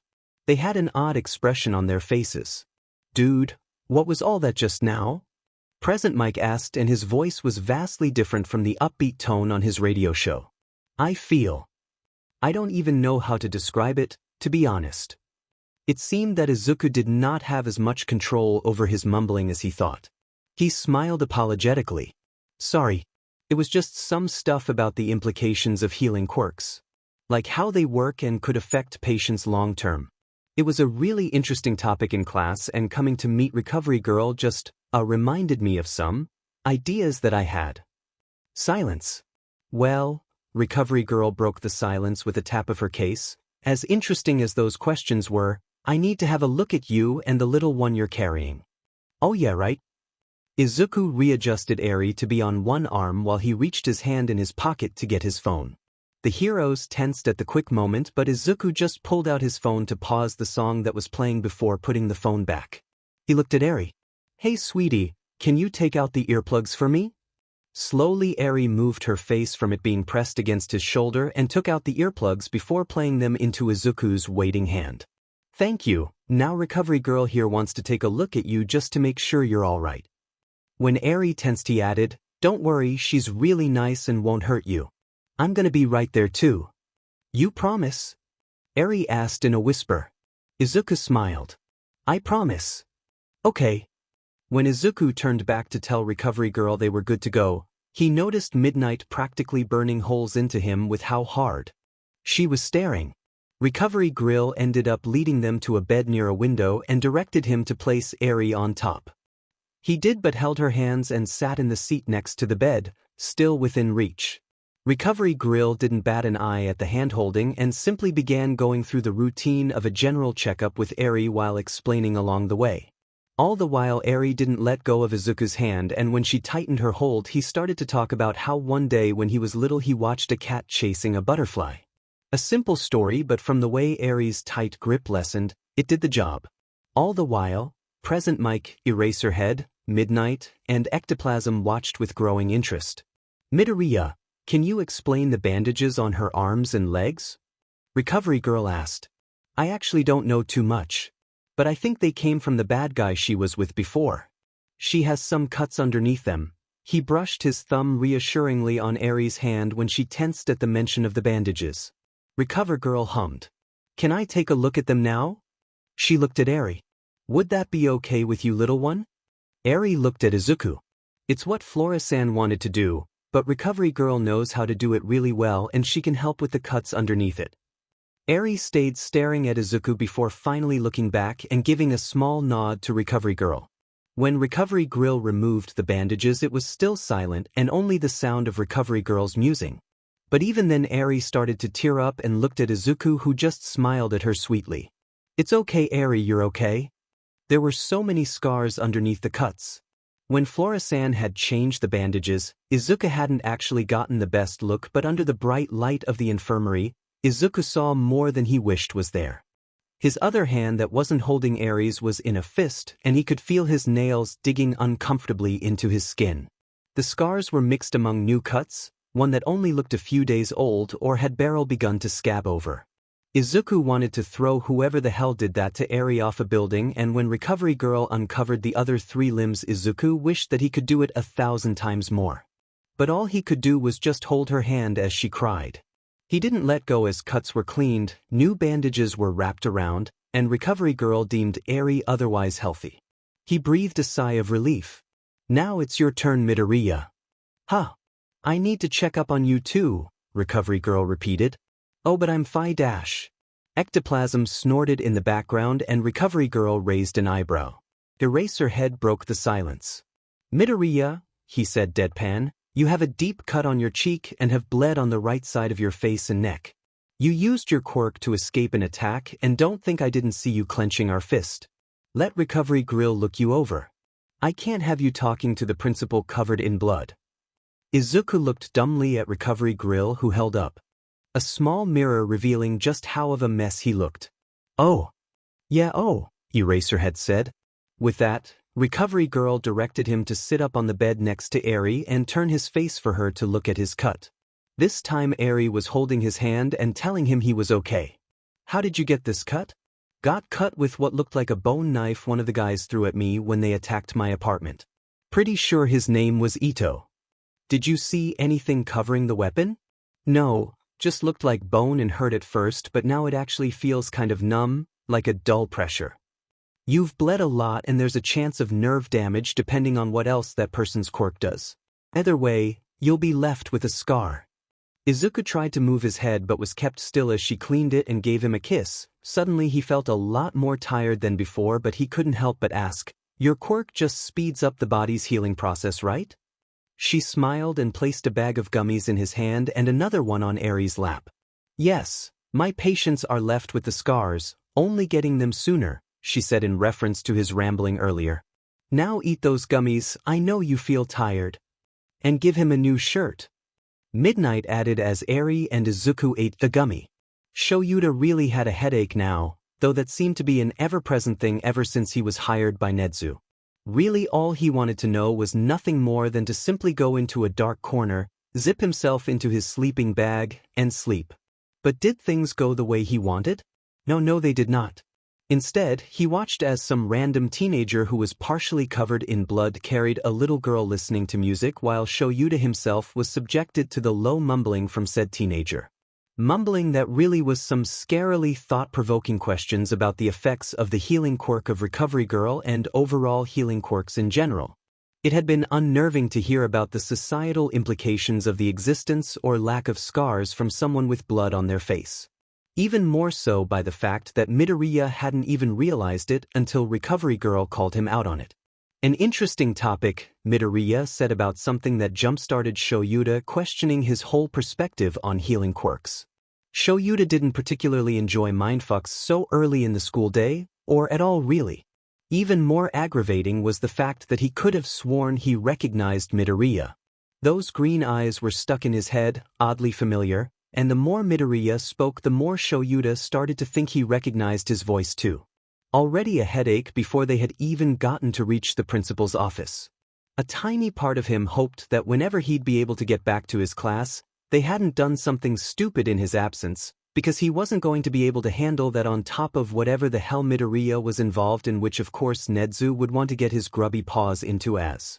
Well, the Demed rat couldn't resist. His opinion was only supported when Nedzu, the mammal himself, popped out of nowhere. Or more specifically out of Shuta's capture weapon. How he did that, Shoyuta stopped asking himself that years ago. It was best to leave it as a mystery. Am I a bear or mouse? Who knows? It is I, Principal Nedzu. Nedzu introduced himself to Midoriya and Eri, who looked more intrigued than surprised at Nedzu's sudden appearance. Eri whispered something to Midoriya, who whispered something back before addressing Nedzu, introducing himself and Eri. I see, and you two are the ones who set off the intruder alarm earlier? Midoriya gave an apologetic smile. Yeah, sorry about that. It's just this was the only place I could think of going to that would be safe. One of Nedzu's ears flicked in interest. Please elaborate on that, Midoriya-kun, if you could. Well, Midoriya's eyes flicked to Shoyuta for a moment. I have a teleportation quirk and a limited amount of places I can go to. So when we got attacked at home, I decided to come here since I couldn't be sure if there were any heroes at the other spots I could go to. I didn't want the two guys who attacked us to take Eri back. Take her back? I was under the impression that Eri is your relative. Oh, she isn't, Midoriya said while still obviously providing Eri a great amount of comfort by holding her like a big brother would to their little sibling. I met Eri only a couple of days ago. Excuse me, what? Shoyuta cut in. At this, Midoriya had the decency to look a little embarrassed. I met Eri 2 days ago when she ran into me. She said she was running away from a bad man and I just sort of ended up teleporting home with her right there. Then today I was going to call someone to figure out how to keep her safe when 2 dudes busted through my door and attacked trying to get her. I heard them mention the name Overhaul, if that helps. As Shuda's jaw clenched at the name, Nedzu happily said, yes, I believe that is very useful information. Now we know more about your situation. It seems that you have become a target of the head of a Yakuza group when you took Eri from him. Midoriya seemed to freeze for a moment before he sighed and slumped his shoulders. I figured it was something like that, didn't really expect the Yakuza part though. This is gonna be hard to explain to Mom. Where is your mother?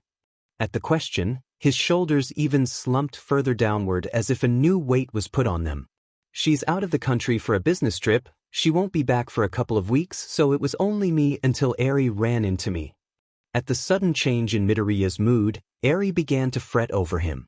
She squeezed his hand and patted his head with her other hand. She even looked at Nedzu with furrowed eyebrows and said, "You made him sad." Her voice was as serious as a child her age could sound. "I do apologize, Eri, I didn't mean to make him sad," Nedzu said in an attempt to placate her. However, she still kept frowning until Midoriya quietly told her it was fine. "But he made you sad," she whispered, still keeping an eye on Nedzu. "I know, but he didn't mean to. I just miss my mom, that's all," Midoriya explained to her. "Yeah. She's really nice and takes care of me, she even gave me the shirt you're wearing when I was just a little older than you." Eri's eyes seemed to brighten in realization. "So you're my mom." Midoriya froze as Present Mike, Midnight, and Ectoplasm started to laugh in the background. Meanwhile, Shoyuta hid more of his face in his capture weapon. "Did I say something wrong?" Eri asked. Midoriya was quick to reassure her despite the bright blush on his face. No, Eri, you didn't say anything wrong, I promise." "Okay." She looked at Midoriya, with her head titled. It was amusing to see that everyone there could see how Eri came to such a conclusion given how Midoriya treated Eri and his explanation of his mother to her. Also, considering his longer hair, they wouldn't have been surprised if maybe one day he would be mistaken for a girl from a distance. Shoyuta had seen it happen countless times with Hisashi when they went out with his hair down. A few times it had even happened to him. "Well, have no worries, Midoriya-kun, you won't see any consequences from us here considering the situation," Niduzu said, "and considering that you made it clear you were no threat, classes were able to resume with no issue once the alarm was turned off. Although," he looked at Shoyuta with an amused glint in his eye, "I believe Class 1A will have several questions seeing as he hasn't returned yet." "Don't remind me," Shoyuta grunted, glaring at the principal who had still made no move to remove themselves from his shoulder. "You teach 1A?" an excited voice asked, and Shoyuta looked at Midoriya whose eyes looked unusually bright. It made him feel uneasy. "Yes." "Oh, are you perhaps a fan?" Nedzu asked. Midoriya nodded his head with more energy than he should have had considering he had just been healed. "He's been one of my favorites along with Present Mike for a while now." Present Mike stepped forward with a smile. "You got good taste, kid," he said, causing another flush to appear on Midoriya's face. "Yes, it seems so," Nedzu said, "but I do believe we have some serious matters to go over so the rest of you can return to your classes."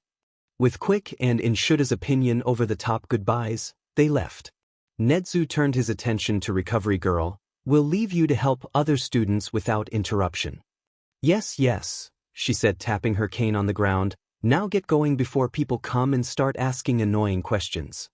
With that, Shoyuta turned away, seeing how Midoriya had already picked Eri back up with earbuds already playing music in her ears while following behind them.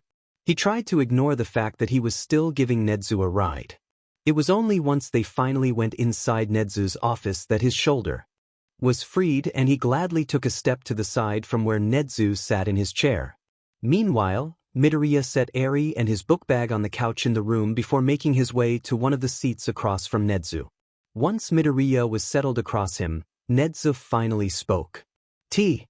"Yes, please." It was an odd scene. A small mammal sat at a rather large desk and a teenage boy with a fresh scar and dried blood on his shirt across from him. Both drank tea, holding their respective cups. One with a pair of paws and the other with hands and painted nails. All the while, a little girl sat calmly on the couch, listening to music while her eyes never strayed from the teenager's green hair. Then of the side of it all was a man with tired yet still attentive eyes. "So, Midoriya-kun, It seems that you've found yourself in a tricky situation. Seems so. With a man such as Overhaul after you and heir, I don't think it's safe at your home. Midoriya smiled into his tea. Yeah, I was thinking the same thing considering what Tanaka and Ito did to my door. Tanaka and Ito? The two guys who showed up at the apartment? Midoriya set the teacup down with a pensive look on his face. I think Tanaka has some sort of strength-enhancing quirk since the door got busted, and Ito has a quirk where he could shoot out sharp things at me. Kind of think the stuff was made out of bone, which is kinda cool, sharp too. He absent-mindedly brushed a finger over the new scar on his cheek. I see, Nedzu said with a hum, and they were there for Eri? This Overhaul guy doesn't seem happy with me taking Eri away from him. But I couldn't let her go back when she ran into me, especially when I saw him in that mask. She ran away for a reason, Midoriya said, progressively reaching a tone that did not invite disagreement. Aizawa raised an eyebrow and saw Nedzu's tail wag just the tiniest bit. I'm not faulting you for saving Eri, Nedzu said. I'm more interested in how you did such a thing considering how dangerous Overhaul is. You said you have a teleportation quirk? Yes. Yeah, it basically teleports me away from danger. There's a sort of tugging in my gut when I'm in a dangerous situation, and if I don't fight it, then suddenly I'm somewhere else. Though I have figured out how to tag certain places, which gives me some control of where I end up. Nedzu leaned a little bit forward. But when I saw Eri and that man, my quirk went sort of crazy. The tugging hurt, it was how I knew that he was bad. Dangerous. So I didn't fight my quirk when it took us away, Midoriya explained. So your quirk allows you to escape danger easily and take you somewhere that you have in mind already.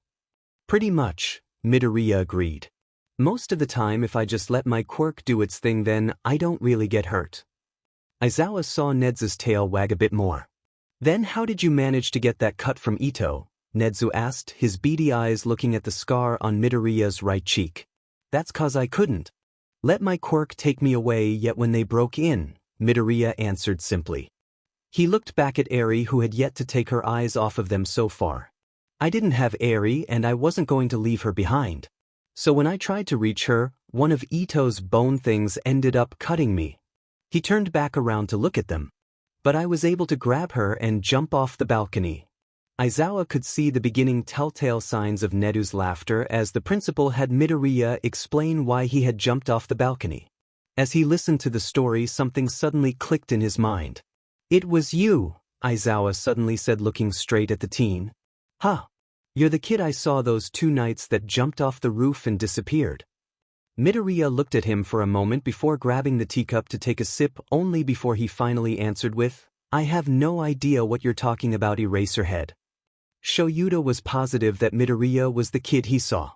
He was sure the reason why those eyes looked so familiar was because he had seen them on that roof. The way Midoriya nonchalantly talked about jumping off a balcony with Eri reminded him of how the boy he saw on that roof had talked about falling off the building like it was a walk in the park. It had to be him. But the brat just looked at him and acted as if he had no idea what Shoyuta was talking about. Shoyuta resisted the urge to string him upside down with his capture weapon. Meanwhile, Nedzu was having the time of his life. Shoyuta could see how Nedzu's teacup was shaking, spilling tea on the desk. It was obvious that everyone in the room, except maybe for Eri, knew that Midoriya was lying. But that didn't stop him from smiling at Shoyuta as if he was innocent. Shoyuta knew better, but he also knew he couldn't do anything about it. Despite knowing that it was Midoriya, there wasn't enough evidence to actually get Midoriya in trouble for illegal quirk usage. Shoyuta remembered how the police barely had any information about the figure reported on top of buildings.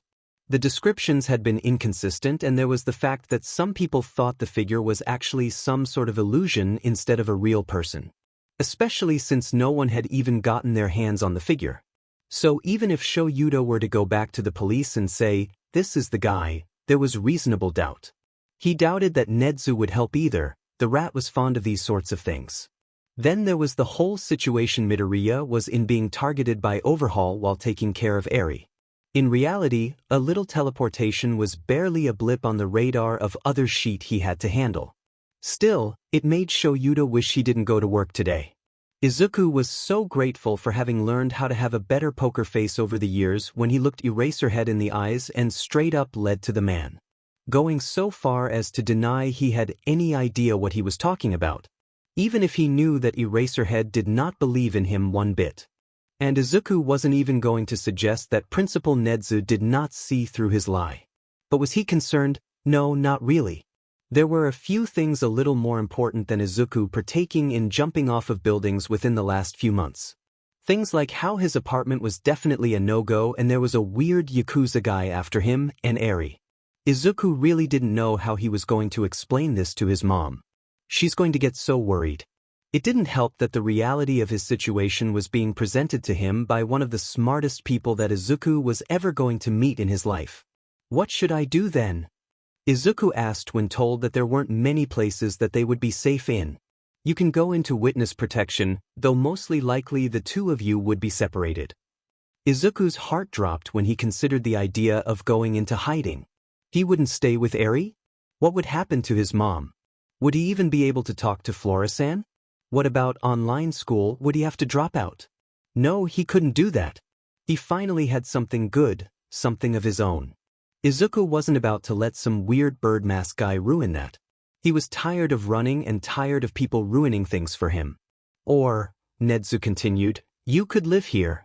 As you saw earlier, we have an effective security system and a surplus of qualified heroes here. Also, we have a faculty dorm building where there is plenty of room for you and Eri to live comfortably while something is done about overhaul. It sounded like a better option than witness protections, but it seemed pretty big. You have that sort of authority? Izuku couldn't help but ask. Nedzu's smile turned sharp, exposing the tips of the fangs he had. You'll find that I have the authority to do many things. His smile returned to normal. So Midoriya-kun, what do you think? I'm gonna have to talk to my mom. I don't think she'd be happy if I decided something like this without even letting her know. It was our home too, you know. Yes, of course. I'm sure it would be no problem to house your mother as well if she wished. Thank you, I'll make sure to tell her that when I call, which really I should have done a while ago. Izuku groaned, letting his head fall into his hands. He really didn't know what he was going to say.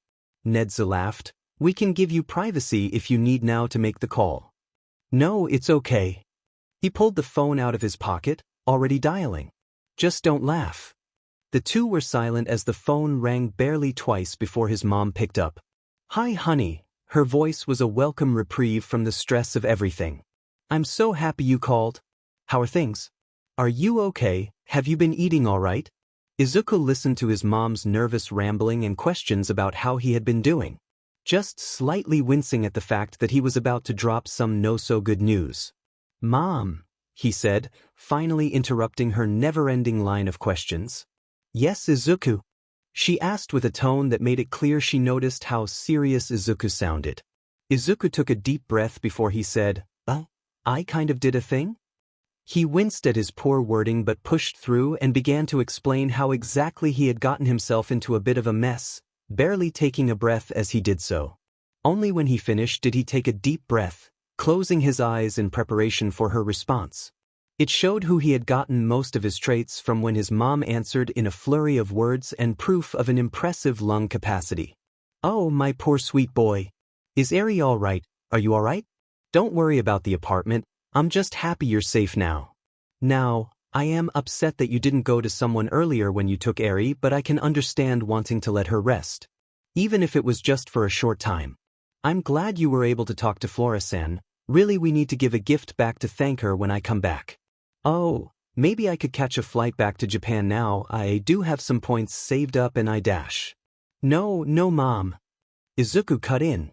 Stay there, it isn't really safe right now and I don't want you to get in trouble at work. I'm glad you weren't here when they broke in. I don't know what would have happened if you were there too. He clenched his fist in the bottom of his shirt at the thought of how things could have gone. She let out a heavy sigh on the other side of the line. Alright, I'll stay here. But where will you? At this, Izuku looked back at Principal Neds and Eraserhead, who were respectively giving him some semblance of privacy, turning away. The principal of UA offered to let Eri and I live on campus where they have a bunch of heroes and a security system. Even said you could stay here too if you wanted.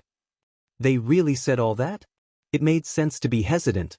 It was almost too good to be true, but it was also their best option as far as Izuku knew. Yeah, they did. So what do you think? It was a tense few moments before she replied. If that's the best option and they promise to keep you safe to the best of their abilities, then yes. And I will not hesitate to take a flight back home if they fail, my job be damned. Izuku couldn't help the smile at his mom's declaration. He mouthed. She said yes to Nezu, who had turned back at her response. With the biggest decision out of the way, he let Nezu talk to her and erase her head while going over to Eri on the couch.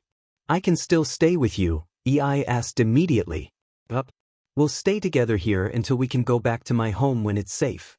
My mom said it was okay and even asked about you too. Eri's eyes widened. She did. He smiled at her. She wanted to make sure you were okay and was excited about meeting you when she comes back from her trip. Is she nice like you? Even nicer, and she looks like me too. Her hair is even in the same style as my hair. Izuku pointed at his hair and where a part was tied up and the rest was down. Eri's eyes were bright with excitement. Wow, she whispered. Izuku chuckled before Nezu asked to speak to him again, handing him back the phone now that the call had ended. At the moment, it may be unsafe to let you return back to your apartment, but if you would give us a list of things you need to have picked up from there, I'm sure it would be no problem. Your mother already emailed a list to me when I asked, Nezu told him. I'll make a list right now if you give me a piece of paper. Izuku already knew what he would include, especially the analysis notebook he had hidden in his desk. The moment Eraserhead handed him a paper and pen, he got to writing.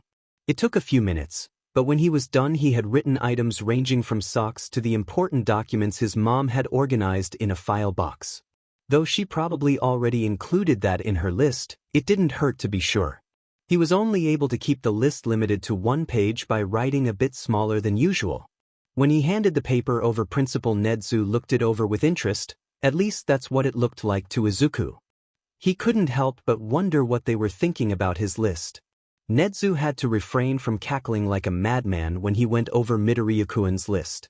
He was particularly interested in the fact that Midoriya-kun had notebooks hidden in the desk with an interesting mechanism.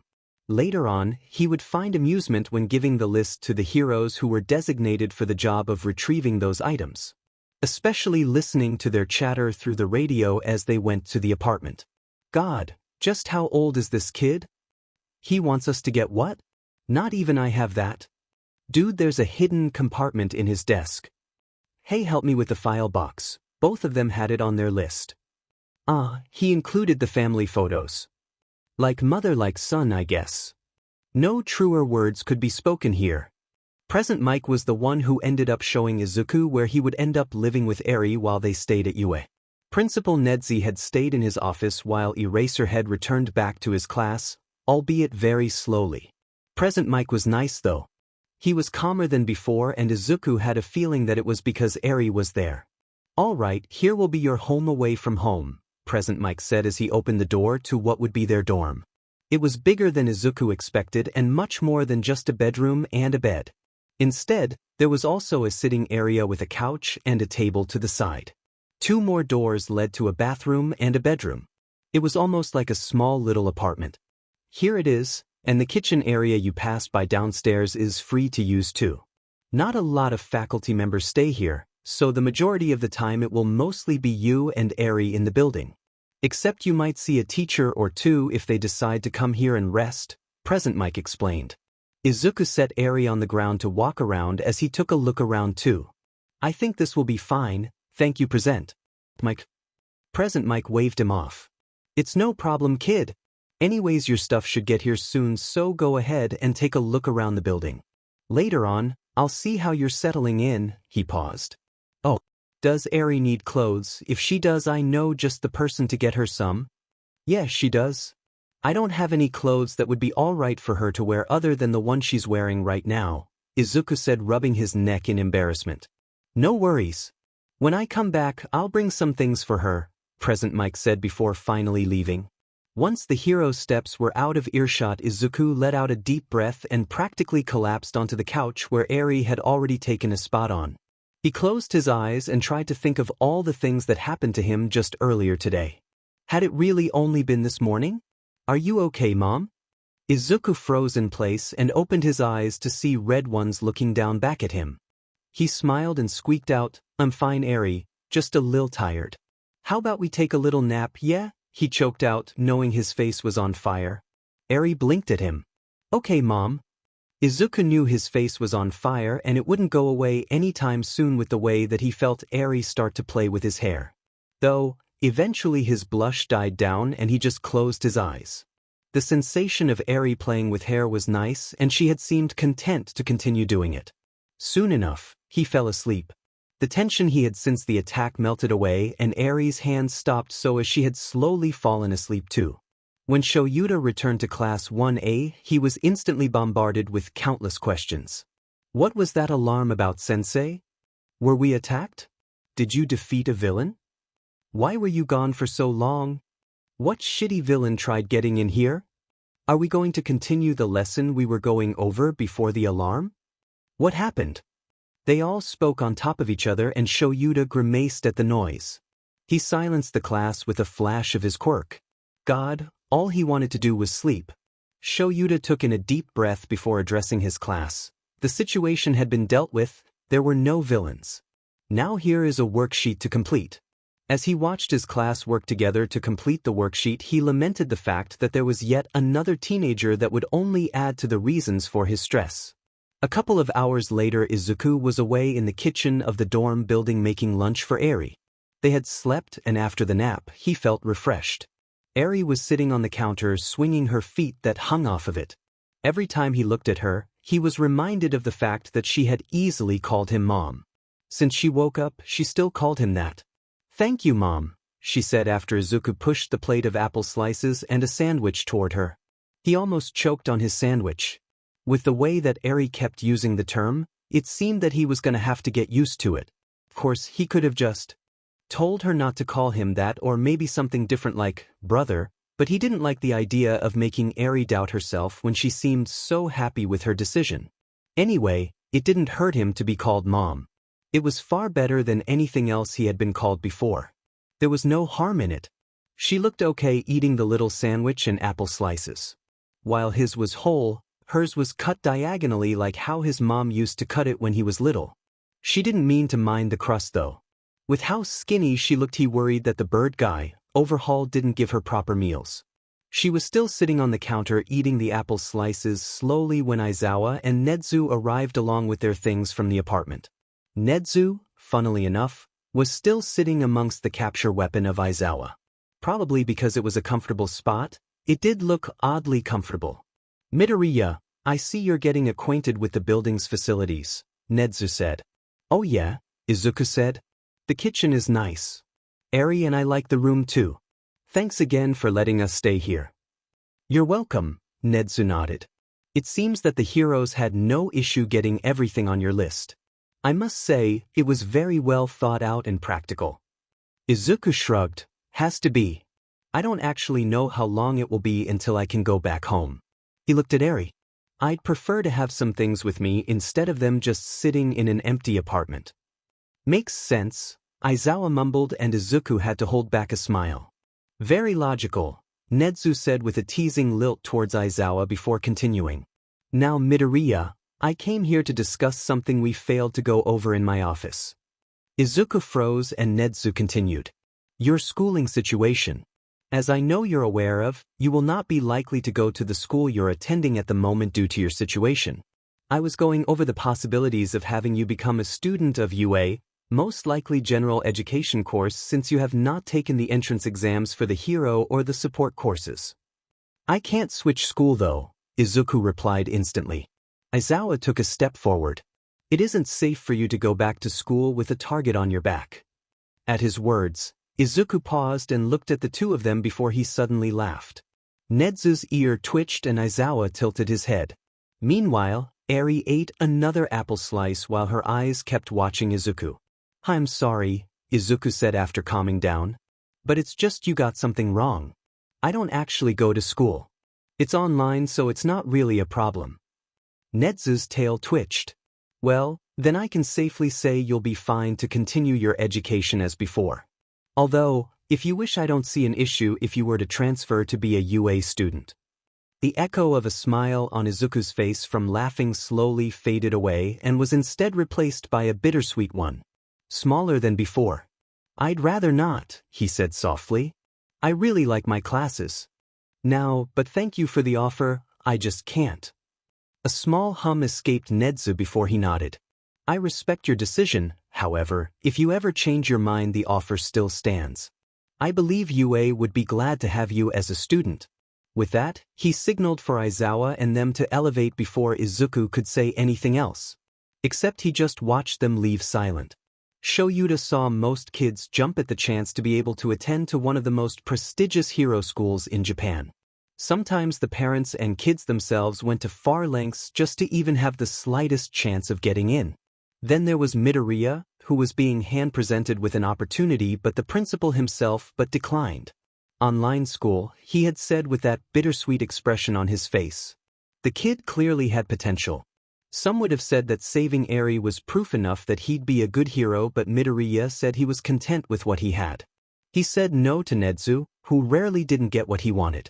It hurt to think about what it could possibly mean when it came to Nedzu trying to get his way. Usually nothing good. God, he just wanted to sleep. Later on, Present Mike stopped by to check up on Eri and Izuku just as he said earlier, and he brought a vast collection of clothes with him. Don't thank me, Present Mike waved a hand when Izuku tried to thank him. Thank Midnight when you see her. Although she probably won't take it, she's a fiend in the store and loves cute things. Always has. Izuku smiled. All right.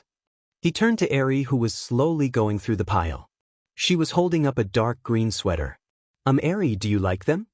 At the question, she quickly nodded and clutched the green sweater to her chest, causing Present Mike to laugh. All right, well, I'll leave you to it, and if you need anything, don't hesitate to use the phone by the kitchen. It'll connect you to one of the administration. Present Mike said before leaving them alone again. After a few more minutes of sifting through the clothes, Izuku got back into trying to settle into the dorm. The first thing he did was take out the family photos that he had asked for. Very carefully he picked the best spots to place them in. When he was done with that, he made his way to the bathroom where he placed his toothbrush and shower products. Then he went to the bedroom where he started to put away all the clothes too. He felt slightly embarrassed when he was putting his underwear away, wondering which hero it was that collected his clothes for him. Among the last few things that he put in its new place was the file box with important documents like his birth certificate, bills, and so on. He took out his analysis notebooks that luckily looked like they were all there and weren't messed with. He would have to find a new hiding place for the sensitive information, even if they were in code. He also took out the emergency medical kit that he had and put it in the bathroom. He wasn't sure how much time had passed once he finished putting everything in its new place. The dorm now resembled something more homely, and Izuku could feel some tension leave. It wasn't the same as the apartment, but it was better than nothing. It helped that Eri had curled up on the couch with one of the blankets Izuku asked for. She was even wearing one of the new shirts Midnight had gotten. Eri was drifting in and out of sleep. Despite the nap they took earlier, it was clear that she was tired. It was probably time to put her to bed. The bedroom had one bed, but considering it would be the two of them living there, he planned on removing it and instead getting 2 futons. It was one of the items he put on the list, but not a priority item. It'd probably be there the next day. For now, he set up the bed for Eri to sleep in and went back to the couch. Making sure not to startle her, he gently woke her up so that she could change into pajamas. Luckily, Midnight had thought of everything when she got the clothes. He'd have to thank her somehow. Eri especially liked the pajamas with unicorns on them. Finally dressed, Izuku scooped Eri up and carried her to bed before tucking her in. He even gave her a quick kiss on the forehead like how his mom used to give him when he was younger. Good night, Eri. With that, she fell asleep and Izuku kept making plans. They weren't in the worst situation, but still, it wasn't exactly ideal. Izuku had to make sure he hadn't made a mistake. Over the next few days, the two of them got more settled in living in the building. Izuku made sure to call Flora-san to let her know that he wouldn't be able to work a lot longer than he originally thought. He tried to apologize but instead got scolded by her for trying to say sorry. Midoriya Izuku. If you try to say sorry to me, then I will not hire you back once you can work again, am I clear? After a hesitant yes, Flora-san began to ask him multiple questions about his and Eri's well-being, and she promised him that the shop would be fine without him. Midoriya, I've been able to run this shop for years without any help. I'm sure I'll manage until the heroes get the BSTRD that wants to hurt Eri and you. You just stay safe. Thanks, Flora-san. I promise that when I can I'll go back to work. I'll hold you to it, Midoriya. Other than Flora-san, his mom, Eri Izuka hadn't talked much to anyone else. He rarely saw anyone else in the building. Though present, Mike usually visited them along with Midnight, who squealed when she laid her eyes on Eri. Which was fine, but Izuka found it hard to hold back the mountain of questions he had for Midnight. Besides the visits, Izuku was making sure Eri was taken care of and was still doing classwork. He watched a couple of lectures and attended one of the video classes while Eri took a nap. He had never been more grateful to be doing virtual school than now. The idea of if he had to transfer to UA was a bit daunting, if he was honest. UA was a good school, he didn't doubt that. And he was grateful that the principal offered to become a student, but a part of him felt uneasy at the idea of it. He had to decline. He was happy with his online school, really happy. Except he couldn't help but think about how it might have been as a UA student. He used to dream of going to UA to become a hero after all. He still said no though. He'd already given up on that idea, and now it was more important to just take of Eri. He had to protect her, make sure he did well in his school learning as much as he could, and improve on his quirk.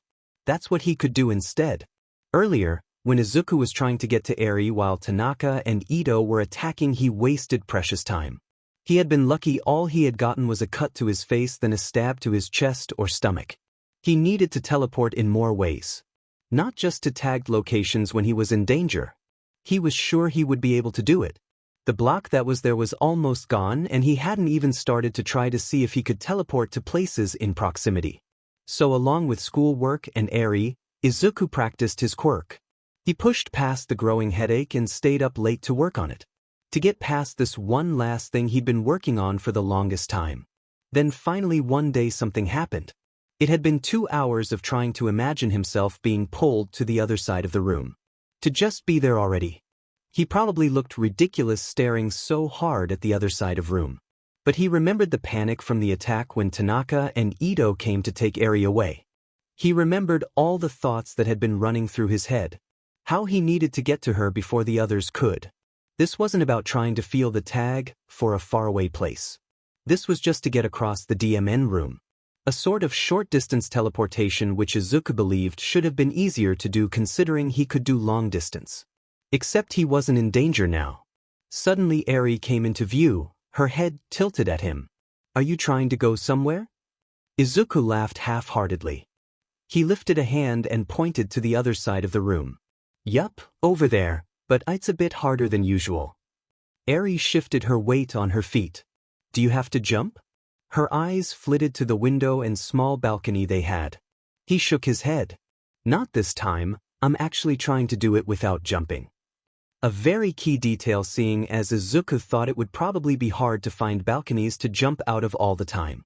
That and jumping out a window or roof in the daylight would garner more questions than when he did it late in the night. That and some buildings had better security concerning their roofs than others. It was funny, and Izuku let himself be amused by the pensive look on Eri's face. She'd been getting more expressive with him, which he took as a good sign. Then he got an idea. It was frankly heartwarming the way Eri didn't hesitate to help him when he asked. Even if it was just for her to go to the other side of the room. She even took a coloring book Midnight gave her, which was probably best seeing as Izuku didn't know how much lounger this would take. Still, she sat coloring and sometimes just watched him as he focused. At some point he even closed his eyes. Izuku didn't know how long it took, but suddenly the quiet scribbling of crayons on paper was a lot louder, and when he opened his eyes he was next to Eri as she colored. That's a pretty color. Eri gasped when she looked up and saw him there in front of her.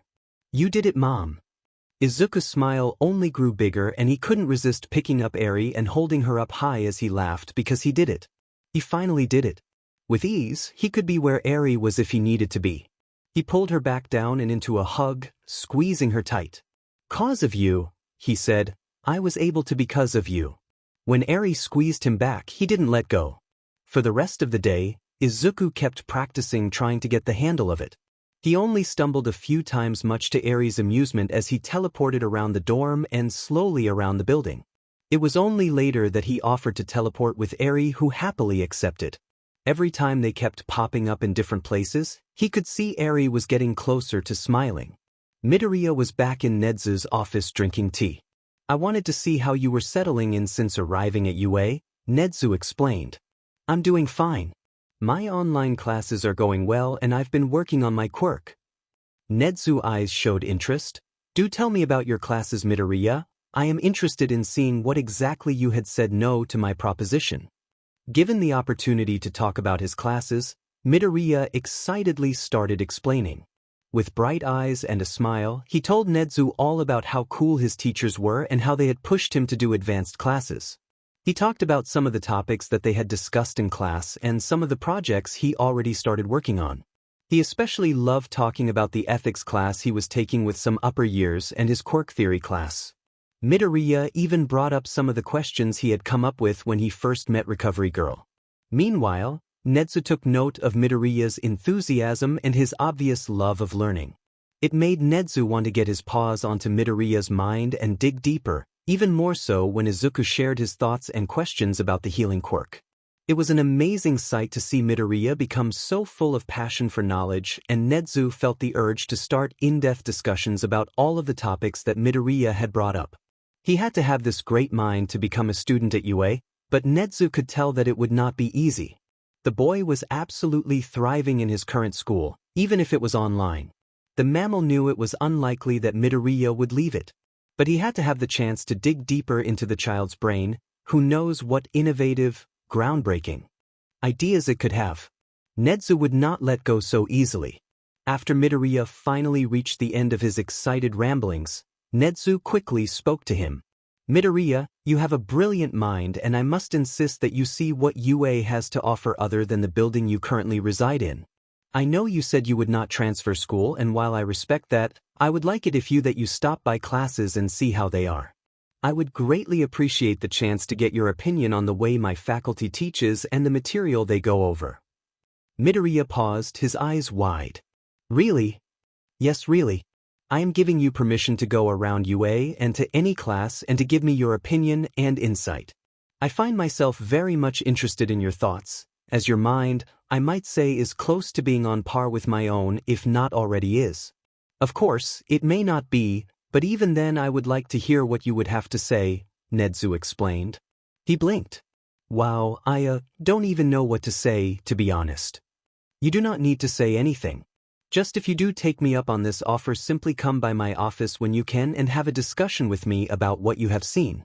Also, do not worry about the administration. I will notify them that you have my permission to join their classes and so on. Midoriya tilted his head. Okay, Midoriya said, I think I'll actually take you up on your offer. Just, I'll need to bring Eri with me if that's okay. That won't be an issue. I know several teachers and heroes that would be glad to watch Eri if you would like. Thank you, Principal Nezu. Just Nezu will suffice. Midoriya's smile brightened at the obvious privilege he was being given. Okay, then thank you, Nezu. It didn't take long for the rumors about a green-haired boy and a little girl who was always at his side to spread around you, especially for them to reach the ears of a certain third year.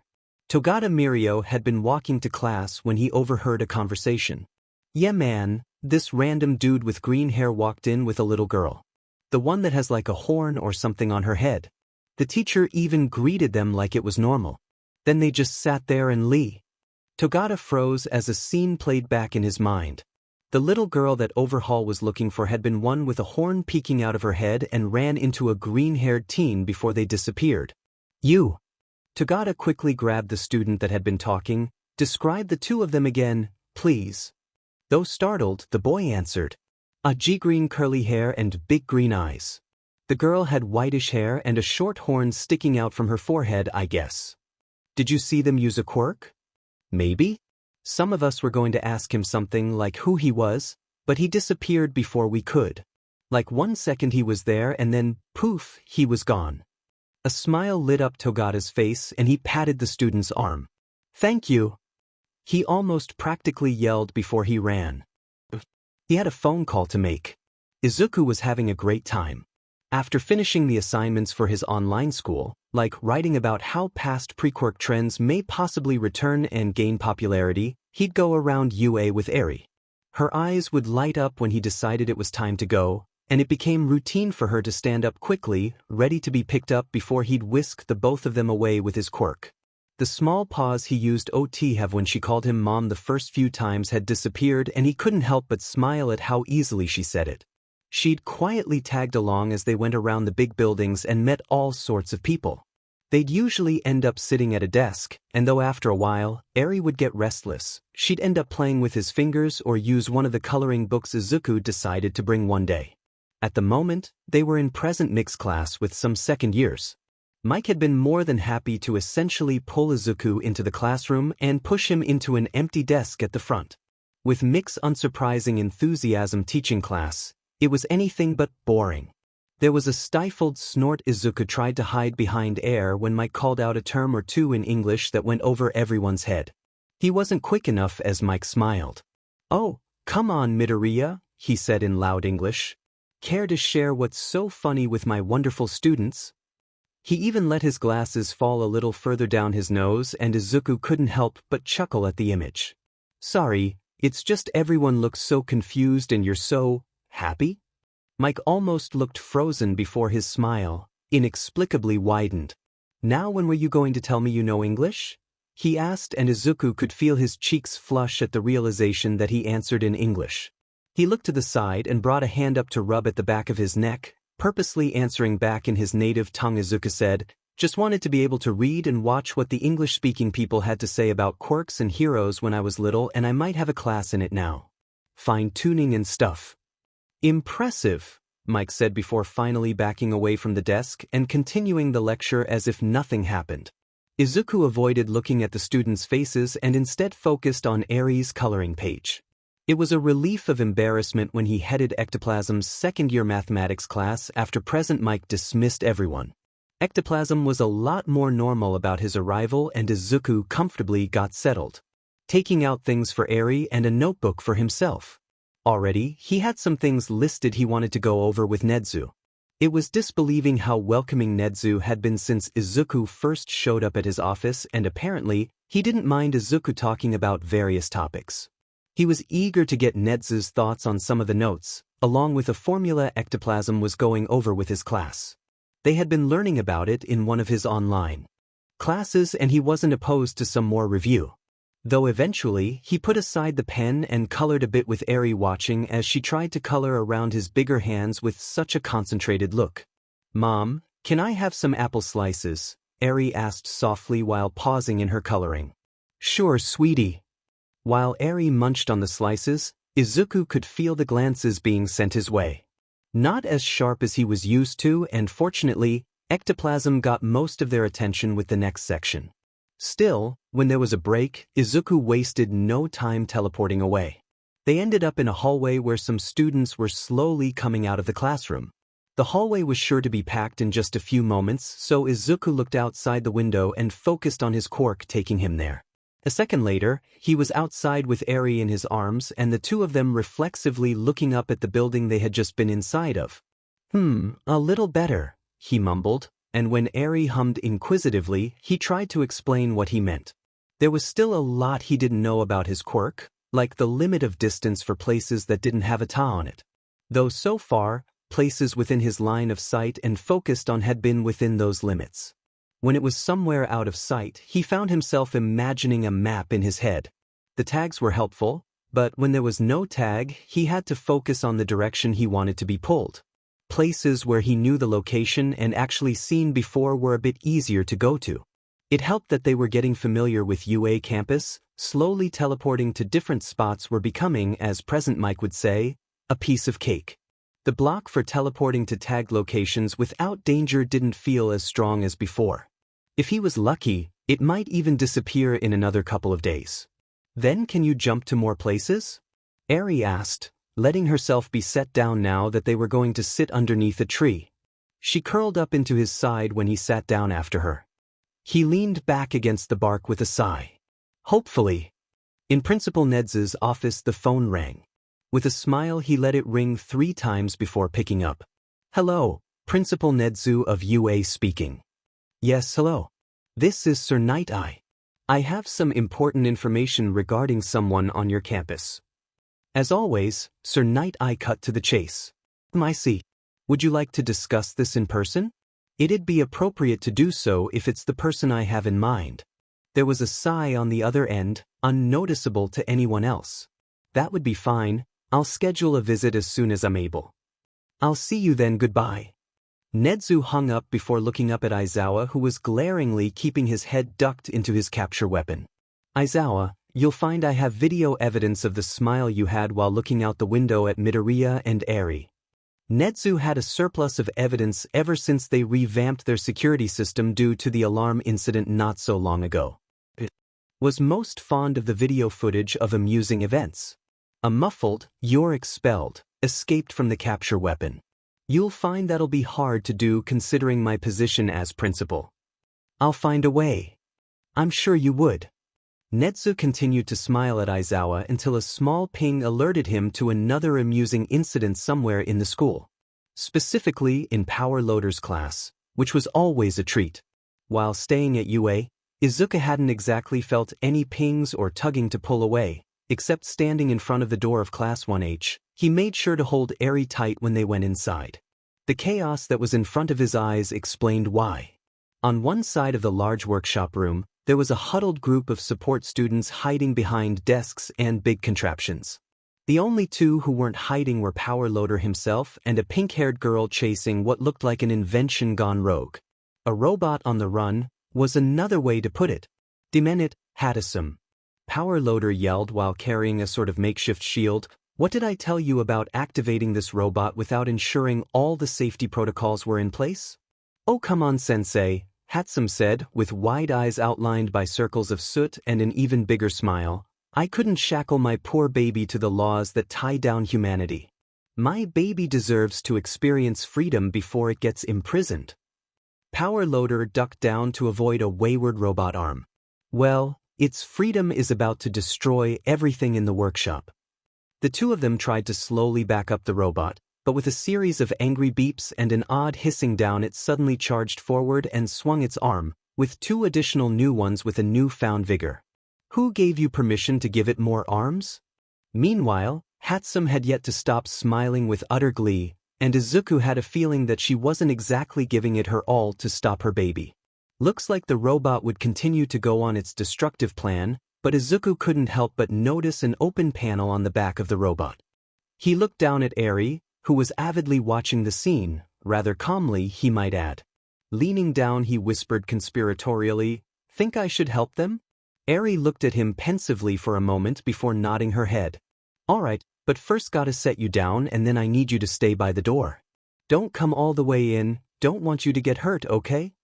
"Okay," she replied, and when he set her just outside of the door she didn't move. Sending one last smile toward Eri, Izuku walked back inside and tried to figure out a game plan for the rogue robot. In a turn of events that Hatsum clearly didn't seem too upset about, her baby robot had ended up cornering her and Power Loader towards the wall. Its arms were spinning too fast at the sides, cutting them off from escaping. Through the back was exposed, showing a clear mess of wires in that open panel. Focusing on teleporting right behind the robots was easy, but trying to make sense of all the wires was another thing. It's helped that he heard Power Loader mention safety protocols and that among all the wires there were only 4 left unplugged. Luckily, they were coordinated. Unluckily, once he plugged in that first orange wire, the robot's head turned around to look down at him. The next second he found himself good 10 feet away from where the robot had swung down an arm into the floor, cracking it. My baby learned how to recognize humans. Maybe Izuku should have plugged in the pink wire first. What followed was what Izuku could only describe as the pre-Quirk game of whack-a-mole, and he was the mole. It was dizzying the way his Quirk pulled him left and right to avoid swinging arms while Hatsum cackled and Power Loader tried to help and rein in his student who kept wanting to hug her baby. It was only after finally plugging in the last final wire that the robot froze and its swinging arms stopped, while one pair retreated somewhere inside, leaving it to look more humanoid than before. "My baby!" Hatsum cried, still being held back by Power Loader, who sighed in relief and said, "Thank God," before gladly letting go of Hatsum. He sidestepped the robot, taking a quick glance at the panel and wires, before unplugging two of them and shutting the panel closed. He then finally turned around, eyeing Izuku for a moment before slouching his shoulders. "You must be Midoriya. And your Power Loader," Izuku said eagerly. The adrenaline still made him a bit twitchy, and Power Loader was a rather impressive pro-hero. I am. "Thanks, by the way, for getting this beast under control." Power Loader shook his head. "I swear Hatsum is going to set you on fire one of these days." As if summoned by the sound of her name, Hatsum appeared right in front of Izuku, her eyes seemingly zooming in on him and then back at her baby's back. "You were the one to imprison my baby when they finally had a taste for freedom," she dramatically said. Izuku shuffled his feet and used the opportunity to clear his throat instead of laughing, though he wanted to and was sure she wouldn't take kindly to it. Trying to find the words to not make her turn on him, since it did sound like something she might do, Izuku ended up replying with, "Sorry, for taking away your baby's freedom, but it seemed that with it your baby kind of decided on a path of destruction, and I couldn't just stand by and watch them destroy themselves in the process." While Power Loader had no qualms about holding back a snort, Hatsum just stared before bringing a hand to her chin. "I see. In order to avoid a tragedy, you took it upon yourself to do the necessary evil." "I understand, thank you," she said as sincerely as could be by the looks of it. "I'm glad." Before Hatsum could say anything else, or the confused-looking students who had finally emerged from their hiding spots could ask questions, a small body pushed against his legs and Izuku instinctively picked Eri up. "Are you okay, Mom?" "Oh yeah, honey, I'm fine. Just helping Hatsum with her baby." Eri turned and looked at Hatsum, who was beaming at her terminology being used. "Are you a mom too?" Hatsum proudly puffed up her chest with her hands on her hips in a wide stance. Yes, I am. I'm the mother and creator for all my wonderful babies." "More like the devil and its little antichrists," Power Loader muttered off to the side. The other students rightfully did not disagree. Later on, if someone were to walk into Class 1H, they would see two teenagers and one little girl talking over some blueprints. Then if they were to look at the rest of the room, they'd find the teacher and other students watching them warily, each of them waiting for an explosion to happen. It would only be 5 minutes after Izuku and Eri leave that another explosion would grace Class 1H. As time passed by, Izuku could see that Eri was getting a bit more comfortable around people. She still usually stuck to his side and rarely went anywhere without him, but he could see her opening up. Especially around midnight. The rated R hero was very sweet with Eri, and Izuku had a feeling that the reason that Eri seemed so comfortable around the midnight was how the woman loved talking about cute things. Midnight had brought more clothes and even some hair accessories along with an array of different nail polishes. Meanwhile, Izuku was doing a quiz for one of his classes. Although it was a bit hard to concentrate when Midnight kept bringing up how adorable he was and Eri continuously agreed with her. "Don't you think your mom is so pretty, Eri?" the woman asked with a teasing voice. Eri quickly agreed, "Eh?" Izuku could see that Midnight was holding herself back from scooping Eri into a tight hug. When Izuku finally finished the quiz and one annoying assignment, he got up.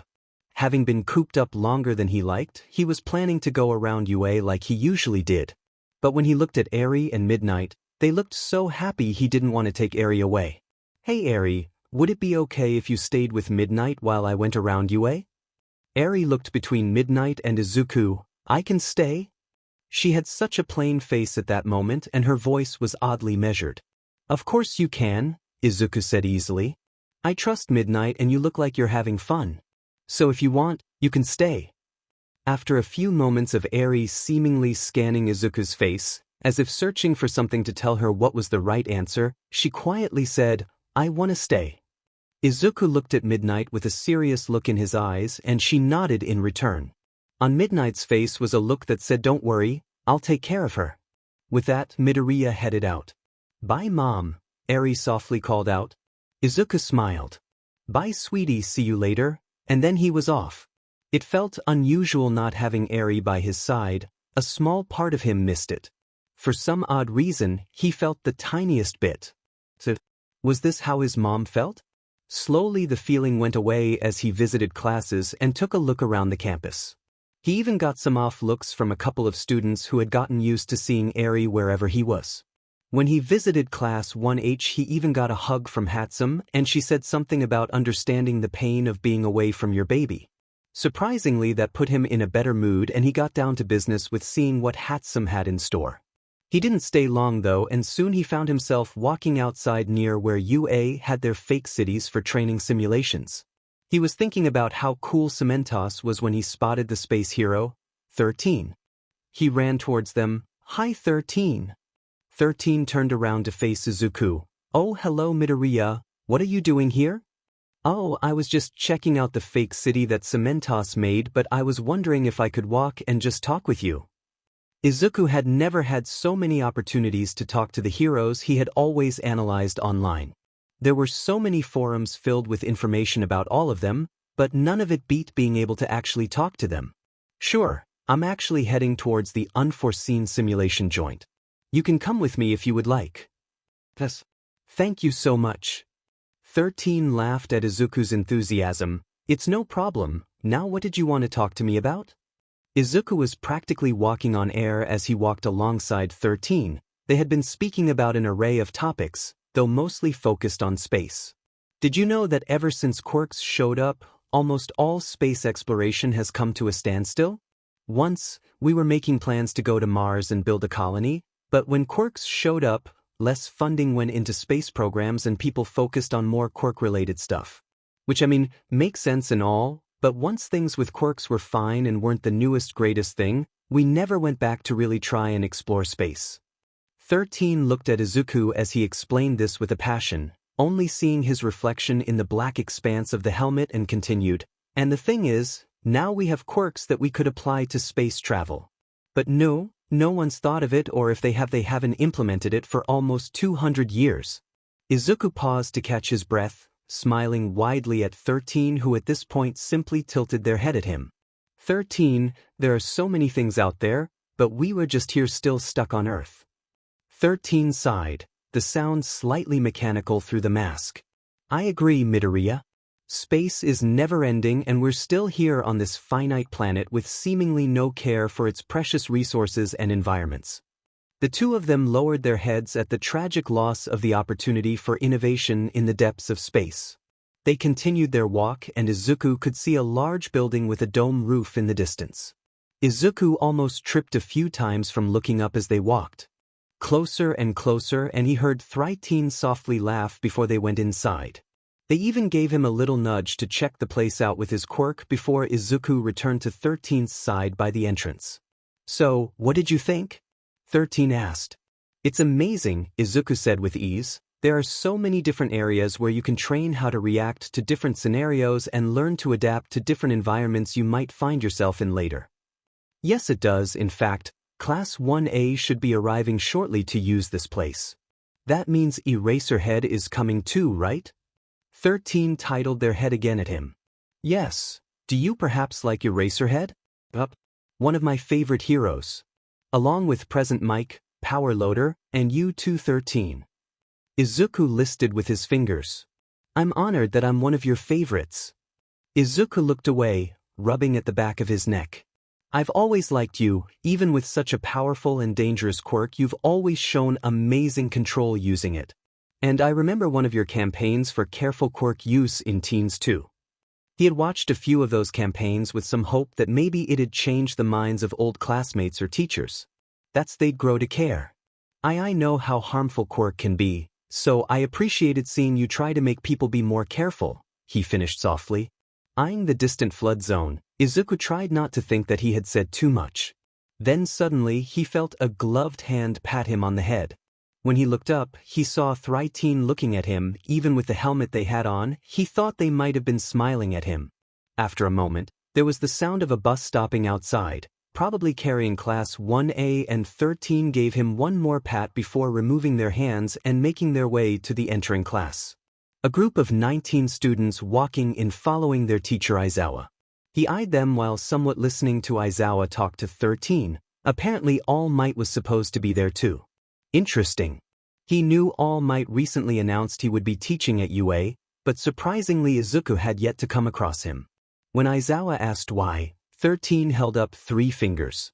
Before he could question it, 13 had begun to explain to the class why they were there, and Izuku couldn't help standing at attention to hear what they were saying. He always loved the way 13 talked about how important quirk control was. He hoped Class 1A was listening closely. At a place like UA, they could be different, couldn't they? A certain hero brought him out of his thoughts. Izuku smiled and waved at Eraserhead, who lifted an eyebrow at him. He ignored the few students who sent him odd glances, including one boy with hair that reminded Izuku of a peppermint. A lot of Aizawa's students had interesting hair. A few of them with obvious mutations, and a couple that Izuku had yet to figure out what their quirk could possibly be. It was a fun game to take a guess while listening along to 13th speech when Izuku's eyes landed on a familiar face he hoped not to see again since leaving Aldra. Bakugu Katsuki. Red eyes glared at him while something harsh was tugging at his gut. He turned around to get away from it, but that harsh tugging barely lessened. Instead, in the middle where the mountain was, there was a dark purple mist cloud and villains started pouring out. Behind him, a few students asked if this was a part of training, but he knew better. These were real villains and real danger. When Eraserhead practically flew over their heads, Izuku clenched his teeth so hard his jaw ached. This was not a favorable situation for Eraserhead. The underground hero worked in the dark, depended on stealth, and the element of surprise. Fitting numerous enemies in the open was not his forte. But right now, there was nothing else he could do other than go fight and protect his students. They tried to make a run for the exit, but were blocked by the misty villain. Probably someone specialized in transportation, and the way the villains got in. But Izuku had a way out. He should go. His quirk kept tugging him painfully and he kept fighting, except he could just let go and leave right then and there, yet he didn't. He couldn't just leave 13 and he couldn't leave the others. Maybe he could help, surely he could help, right? Before he could come up with an answer, 13's own quirk was used against them. The back of their suit was SED away and eaten at by a black hole. Then before he could even go to 13 and actually do something, he was swallowed up by darkness. The next thing he knew was water. It was cold and he was sinking slowly in it, only managing to open his eyes to see some sort of aquatic quirked villain quickly swimming his way. The speed was almost impressive. There was that tugging in his gut, but then he actually felt like he was being pulled out of the water. There was a tongue wrapped around his waist, and following it were 2 Class 1A students on a big ship that had been in the flood zone. One of them, he correctly guessed having a sort of amphibian-like mutation, though he wasn't expecting the tongue. "Thanks," he said once he was set down on solid ground. The frog-like girl replied with, "Karo, no problem." Suddenly something grabbed his legs and looking down, there was a small boy with people ball on his head wearing Y diaper. "You gotta save us. I haven't even felt a chick up yet, there's so much I still gotta do," the boy blubbered, stubbornly clinging to his legs as Izuku tried to pry him off. What is this?" he asked the girl while pointing at the boy. She sighed. "That's my Netta, I'm Azui, but call me Tsuyu." "You." "Midoriya." "Nice to meet you, Karo. Are you a hero student?" "No," Izuku answered bluntly, and suddenly the presence against his leg disappeared. Mineta looked disgusted as he backed away from Izuku. "What? Then what the hell are you doing here?" "Great, we'll die and I haven't even copped a feel on Yatrose's fine A-. Tusi smacked the side of Mineta's head before he could finish the sentence. "Ignore him." Gladly following her instructions, Izuku asked Tsuyu about their quirks and what they knew about the surrounding villains on their sinking ship. He reined in the questions that were begging to be asked and moved his hands that wanted to right out of sight. Now wasn't the time. The plan. Thief. "All right, you." Izuku pointed at Mineta, who glared at him in response. "Throw as many of those balls into the water and I'll go, 'cause an explosion near the bottom of the boat." "An explosion? Are you crazy?" "Yes, well no whatever, keep up." Anyways, with the explosion, The guys in the water will be sent back but be drawn together and stuck when the water rushes back in. And that's when we can make our escape, he happily explained. Karo, but how will we get off the boat? Izuku smiled and missed the way that Tsuyu backed away slightly with a bit of concern in her eyes. He wasn't exactly sure what look he had in his eyes. Don't worry, I'll take care of that. For now, Tsuyu, I want you to throw things overboard, which hopefully will hit one or two guys. They won't really try to get on board considering they don't know our quirks, but still, keep your guard up. Got it? Great, Izuku nodded. I'll go and in a few minutes start throwing things, then once the explosions happen I want you guys to be ready for me, right? He looked towards the head of the boat, or was it called the bow, and he pointed, there. Before the two of them could ask anything else after they nodded, Izuku disappeared. He appeared off the side and made his way inside the boat, narrowly hitting his head in the tight space. He really wished he'd explored the interior of the ship before, which would have made things a whole lot easier, but he made do, and apologized to future bruised Izuku. Also luckily, UA stocked up the ship with various fun material, including those that were known to be explosive. Within a few minutes he managed to gather the material near the hull of the boat. Taking a step back, he smiled at his handwork. Time to make an explosion. With his lucky newfound broken electrical device and a few wires, and tips from Hatsum, he created a very roughly crafted bomb. He couldn't help but feel a tad giddy at the fact. Setting the item that would send everything to go boom down, Izuku braced himself for that first spark. He didn't fight the tug at all and focused on the bow of the ship. He almost fell when he appeared near Mineta and Tsu from how the ship shook with the explosions.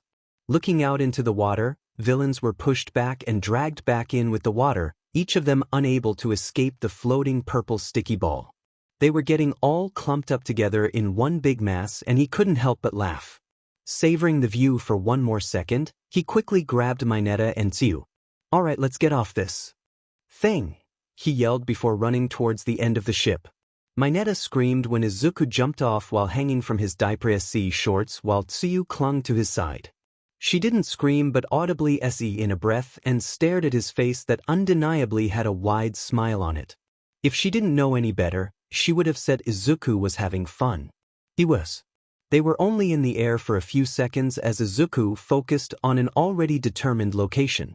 He saw the dray land that was behind a big rock where he would be able to see more of USJ. When they teleported behind it, Izuku quickly put his hand over Mineta's mouth. Stop screaming, you'll attract more villains. Mineta shoved Izuku's hand away from him. Are you effing crazy or something? We could have died. Oh my god, that explosion was huge and you just jumped. God, who the hell are you, you psycho? Calm down, you're fine, aren't you? Now, quiet and stay behind the rock, Izuku said in an unimpressed voice. We don't know what villains are still here. Seriously, that was a hero student? Eri handled teleporting 100 times better than he did. Are you okay, Tsuyu? She nodded. Yes, Karo. Just took me by surprise, but you had a plan, she said calmly.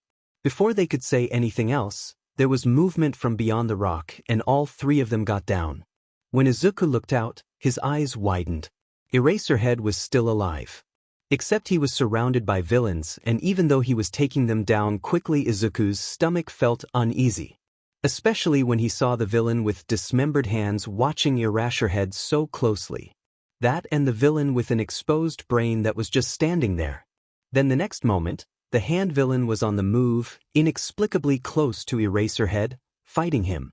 The hits were brutal and quick. Eraserhead managed to get a few ones in. But suddenly the villain grabbed Eraserhead's elbow. The black jumpsuit sleeve disintegrated away before exposing pale skin that began to crack and bleed as it began to decay away too. A cry fought to escape Izuku's throat, but Tsuyu held him back and before any more damage could be done, Eraserhead kicked away from the villain, blood dripping from his arm onto the ground of the plaza. The hand villain just stared at him and tilted his head. Nomu, grab him. The villain with the exposed brain practically launched himself from where he stood towards Eraserhead and with sickening ease, grabbed him in a painful grip. Then he froze while keeping Eraserhead down, like a dog waiting for more orders.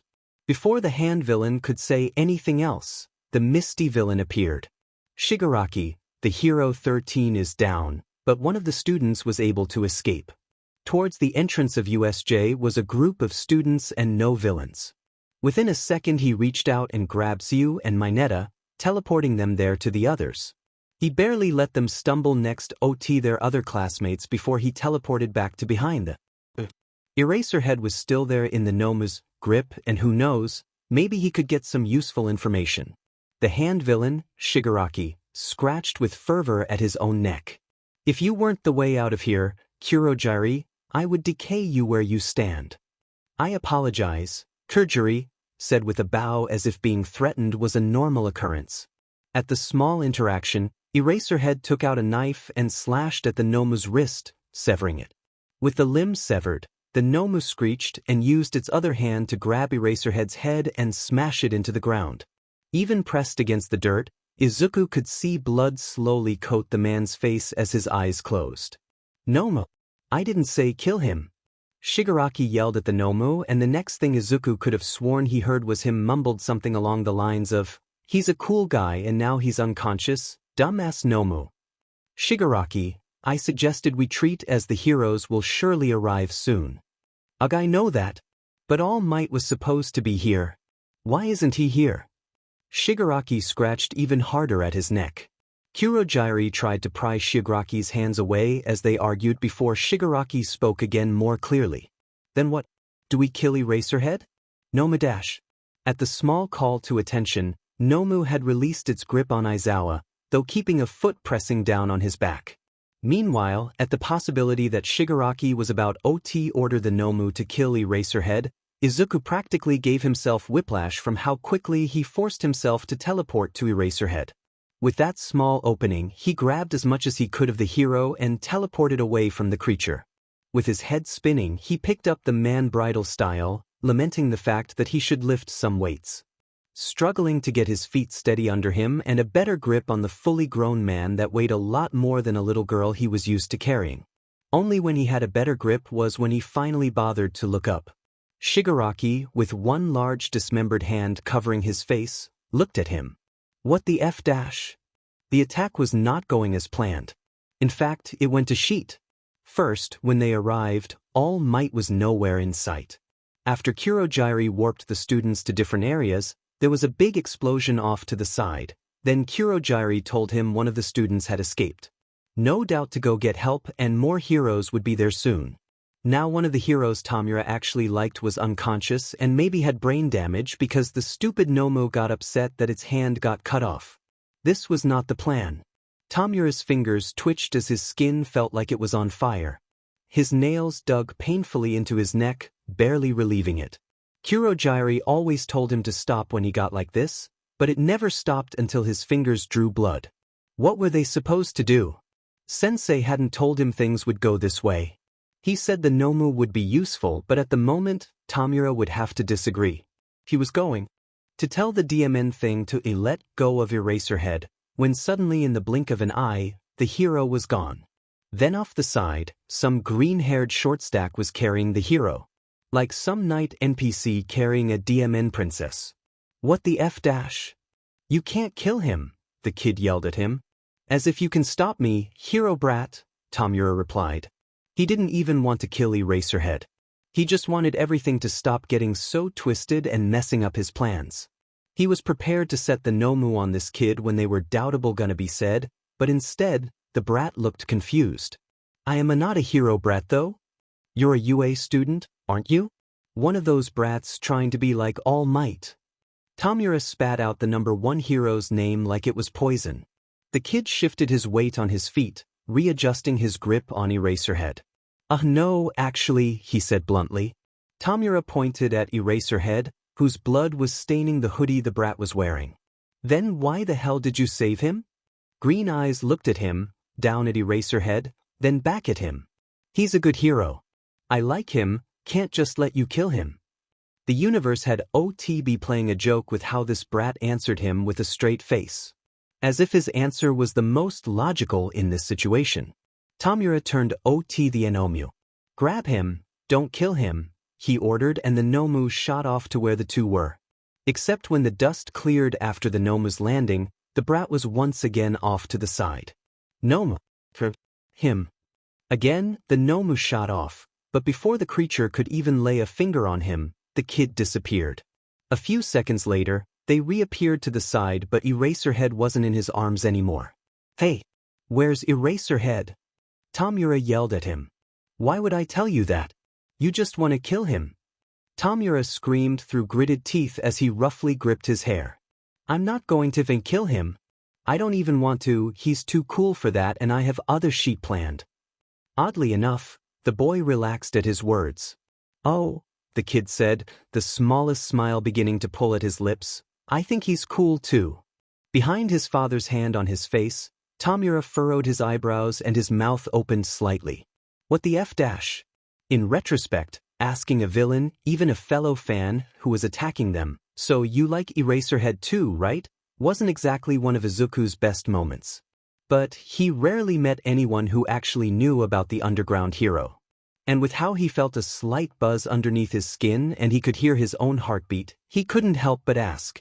Shigaraki, slowly, after a short pause, nodded his head while Kurogyari didn't move. His yellow glowing eyes stayed on him. More words escaped from Izuku.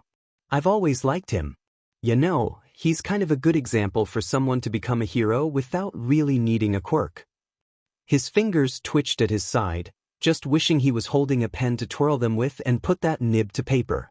I mean, the man practically fights quirkless, uses real skills. Aha! Shigaraki had yet to move, but he somehow looked off kilter. "Right, villain." "Oh, sorry about that." Izuku rubbed at the back of his neck, his mind grasping at what else to say to relieve this awkwardness growing in the air. Anyways, I have a question to ask you if you don't mind."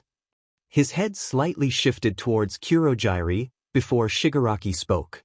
"What is it? Why are you here?" "To kill All Might." It was such a basic answer in comparison to all the reasons villains had given when being interviewed after attacks and in investigations. Everyone always wanted to bring the big man down, just to prove they could. Izuku sighed. "I know that part, but why?" Surely someone daring to attack UA had a bit more reasoning. One of Shigaraki's hand spasms and he quickly threw his head back while a rasp or almost growl escaped from behind the dismembered hand covering his face. "I hate hero society, everyone walking around as if nothing can touch them. They're all blinded and oblivious because of heroes. But it's all wrong, just takes one person and chaos will reign." He's not wrong. Izuku couldn't help but think it, but for some reason, Shigaraki froze, and he could feel eyes blaringly staring at him. He had the horrible realization that he may have just mumbled that out loud. Yet it did stop him so? "You're really not wrong, though you did decide to kill someone and attack kids at a school," Izuku continued, internally wincing at his bluntness, and he pushed himself to continue, "But I can see where you're coming from. Did you, know that before quirks were a thing, people in society regularly held stuff like protests and were a lot more active with getting stuff done to right wrong and make changes for the better?" He asked, thinking back to lectures from his teachers and facts from research binges late into the night. Now, I don't think there's been a protest or movement on that level in the last 50 years. We've gotten complacent, even to the point that if we walk by someone getting attacked we don't even get help because obviously a hero will show up, right? Wrong. Izuku knew very well how someone could just stand and watch. It happened countless times when no one even bothered making an effort to just call someone or step in. They don't always come, and when they do, sometimes it's too late. "So you're not wrong," Izuku finished, and he in a breath, willing his heart to calm down and for his lungs to keep working. Maybe just long enough to get the hell out of there if he needed to. Luckily, Shigaraki just stared before, almost disbelievingly he said, "You actually get it." Izuku almost felt dizzy with relief and huffed, kind of obvious if people just pay attention. At his snark, Shigaraki laughed and Izuku couldn't help that he sounded young. "You're not so bad, brat, what's your name?" This time, Izuku actually did a smart thing. "Don't think it'd be okay for me to tell you my name," he. Understandable. After that, they were at a standstill. Izuku was a bit at a loss at what else to say or do. He'd gotten Mineta, Tsuyu, and Eraserhead out of the way, and Shigaraki hadn't set the Nomu on him again or anyone else for the matter. In fact, the Nomu was still standing there like Kurogyari. It was starting to get awkward again. Suddenly, there was a loud crash, and there at the entrance of USJ was All Might in all his glory standing at the entrance. "Do not fear, for I am here." Izuku winced. He's loud," he muttered. "Yeah," Shigaraki replied, much to his reply before turning to the Nomu. "Go kill that guy, will you?" he ordered, gesturing at All Might with less enthusiasm than he probably would have had a few minutes ago. As the Nomu launched itself at All Might, Shigaraki turned back to Izuku. "So you're not a hero student?" All Might punched the Nomu, which grabbed his hand and punched back in an explosion of wind. "Nope," Izuku answered. "Then why are you here?" Due to unforeseen circumstances I'm here." The Nomu screeched only to be cut off when All Might grabbed its beak and used that to slam it into the ground. "I actually do online school and just sort of hand around," Izuku shrugged. "And there's a lot more to UA than just the hero courses. They have a really cool costume design and support department. The management and general ed courses are among the highest ratings there are in Japan too." "Oh, guess that's cool," Shigaraki responded before checking on his Nomu, only to see that a few hero students decided to get involved as well. Izuku grimaced. He didn't doubt that they were strong, but it was only a matter of time before that pure strength of the Nomu overpowered the inexperience of the students. That redhead boy and peppermint kid, along with Bakugu, were barely making a dent. In fact, the redhead kept getting glancing blows from the Nomu that pushed him back even with the hardening quirk he had. Just a sec," he told Shigaraki before disappearing. He reappeared, with minimal dizziness near the redhead kid who squealed in surprise when Izuku grabbed him. His skin was like rock underneath his hand, interestingly enough. But with the Nomu's fist flying their way, Izuku didn't hesitate to let his quirk pull them away off to the side. Distinctively not thinking too much about how the ground cracked where they were standing just a second ago. Tamura almost missed it when the kid disappeared and reappeared near his Nomu, just nearly escaping a lethal punch with that redhead. Then instead of running off, the brat came back. Except this time instead of 10 feet in front of him, he teleported, because this had to be teleportation, to only within 2 feet next to him. He didn't even say anything, just stood beside him with all his attention on the fight between the Nomu and All Might. Seemingly unconcerned he was so close. Tamura thought he might start getting a headache. "Aren't you going to help?" he asked as the fight continued. The students effectively backed off, but All Might was still going back at it. The kid had the audacity to look at him like he was crazy. Maybe the kid was. No, All Might is the #1 hero and your Nomu is a powerhouse.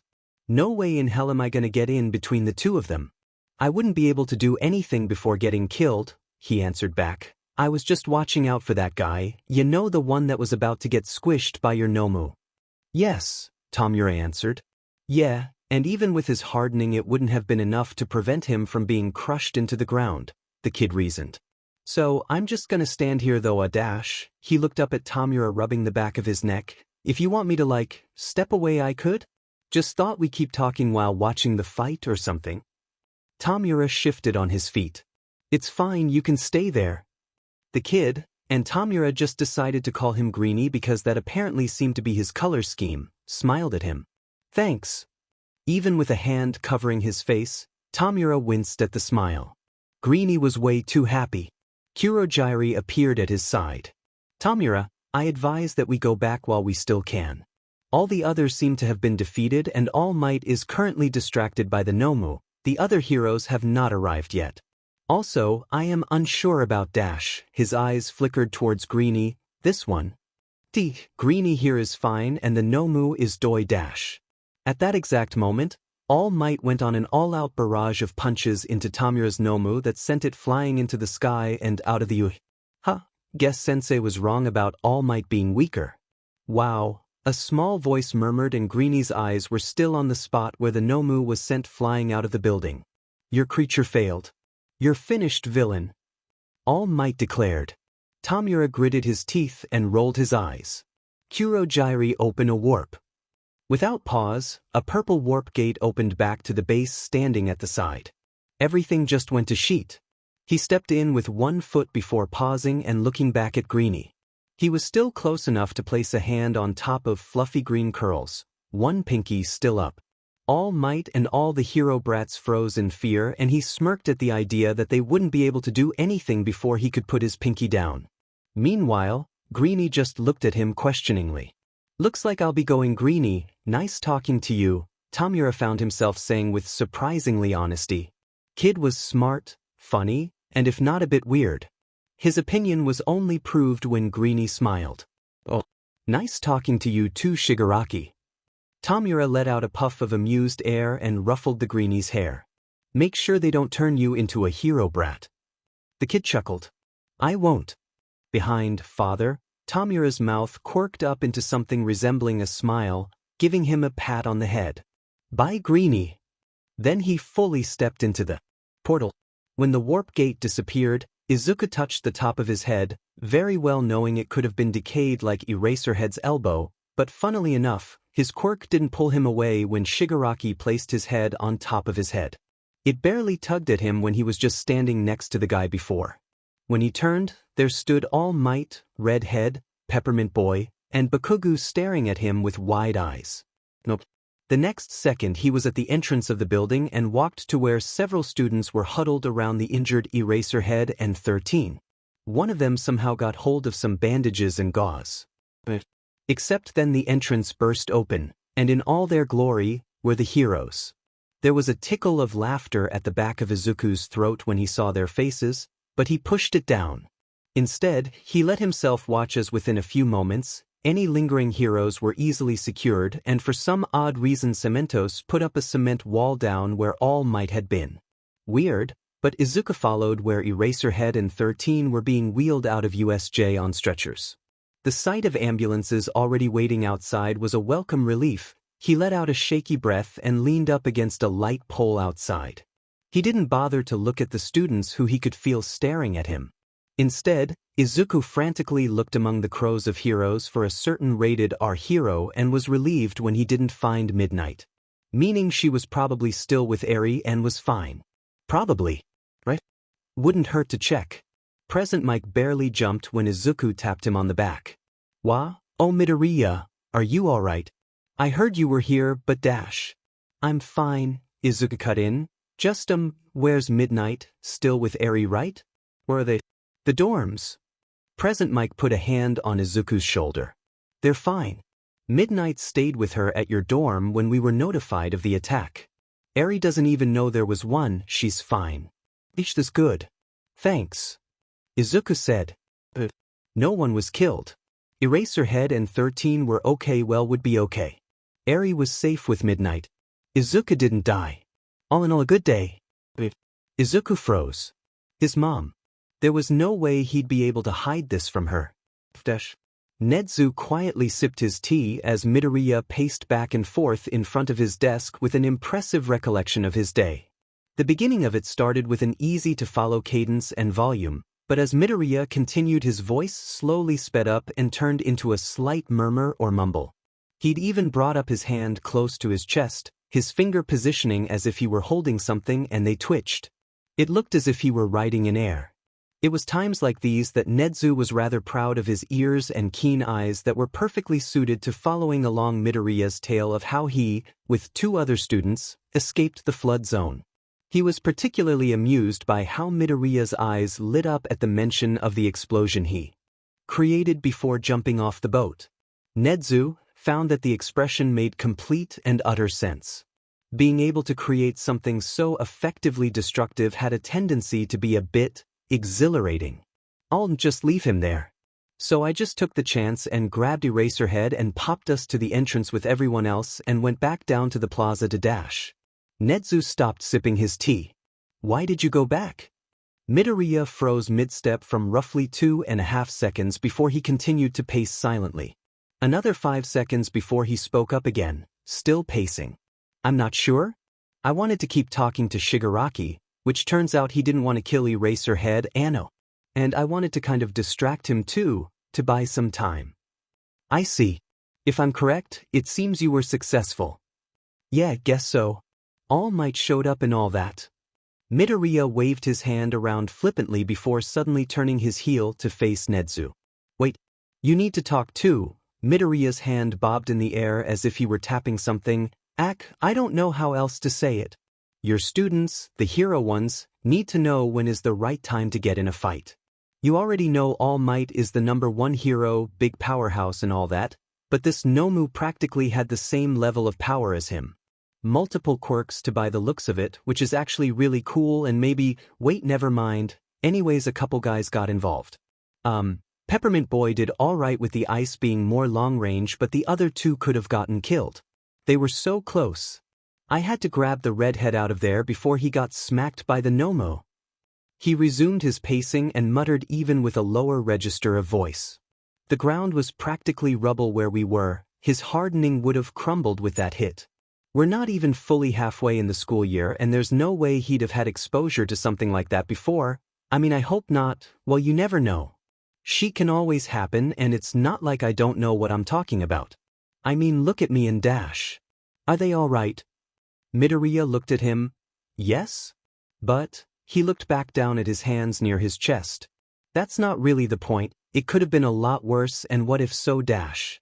Nedzu set down his teacup in just the perfect way that its clack against the desk reverberated around the room. You're correct, Midoriya. I'll see to it that lessons better analyzing the situation they find themselves in will be supplemented into the curriculum. Oh, thank you, Midoriya said, only biting at his finger before pulling it away. Sorry for snapping at you. Nedzu dismissed the apology with a wave of his paw.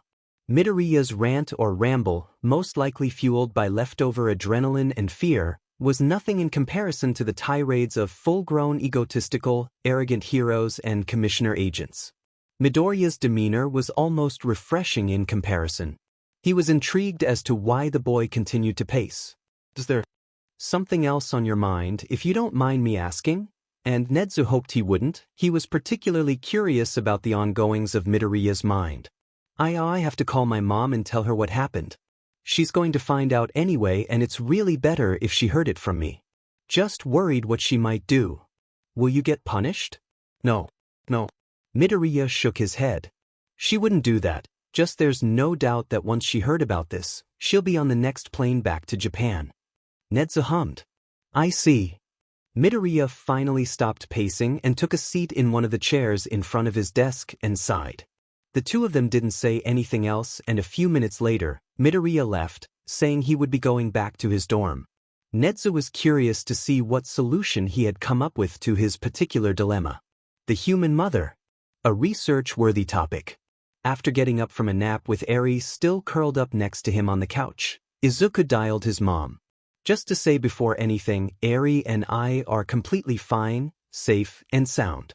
I'm not hurt at all, just tired, he said after the usual greeting, ignoring the headache that had yet to fully disappear. Izuku, I don't like the sound of that. Please tell me what happened. What followed was a version of events with as much as Izuku could minimize the idea that he was in any danger at all. He definitely did not include the head pat he received from someone who could have decayed his skull. If he did, he wouldn't be surprised if his mom found out a way to teleport herself to his dorm right at that moment. Eat here. I'm happy that you're okay and everyone seems to be alright, but you do know what I'm going to do, don't you? Izuku sighed in defeat and he could imagine his mom's face when she continued. I expect I'll be back in a couple of days. In the meantime, please get some rest. I'm looking forward to seeing you again and meeting my granddaughter. Mom. Izuku sputtered while all he got was laughter in response. Luckily Eri hadn't woken up.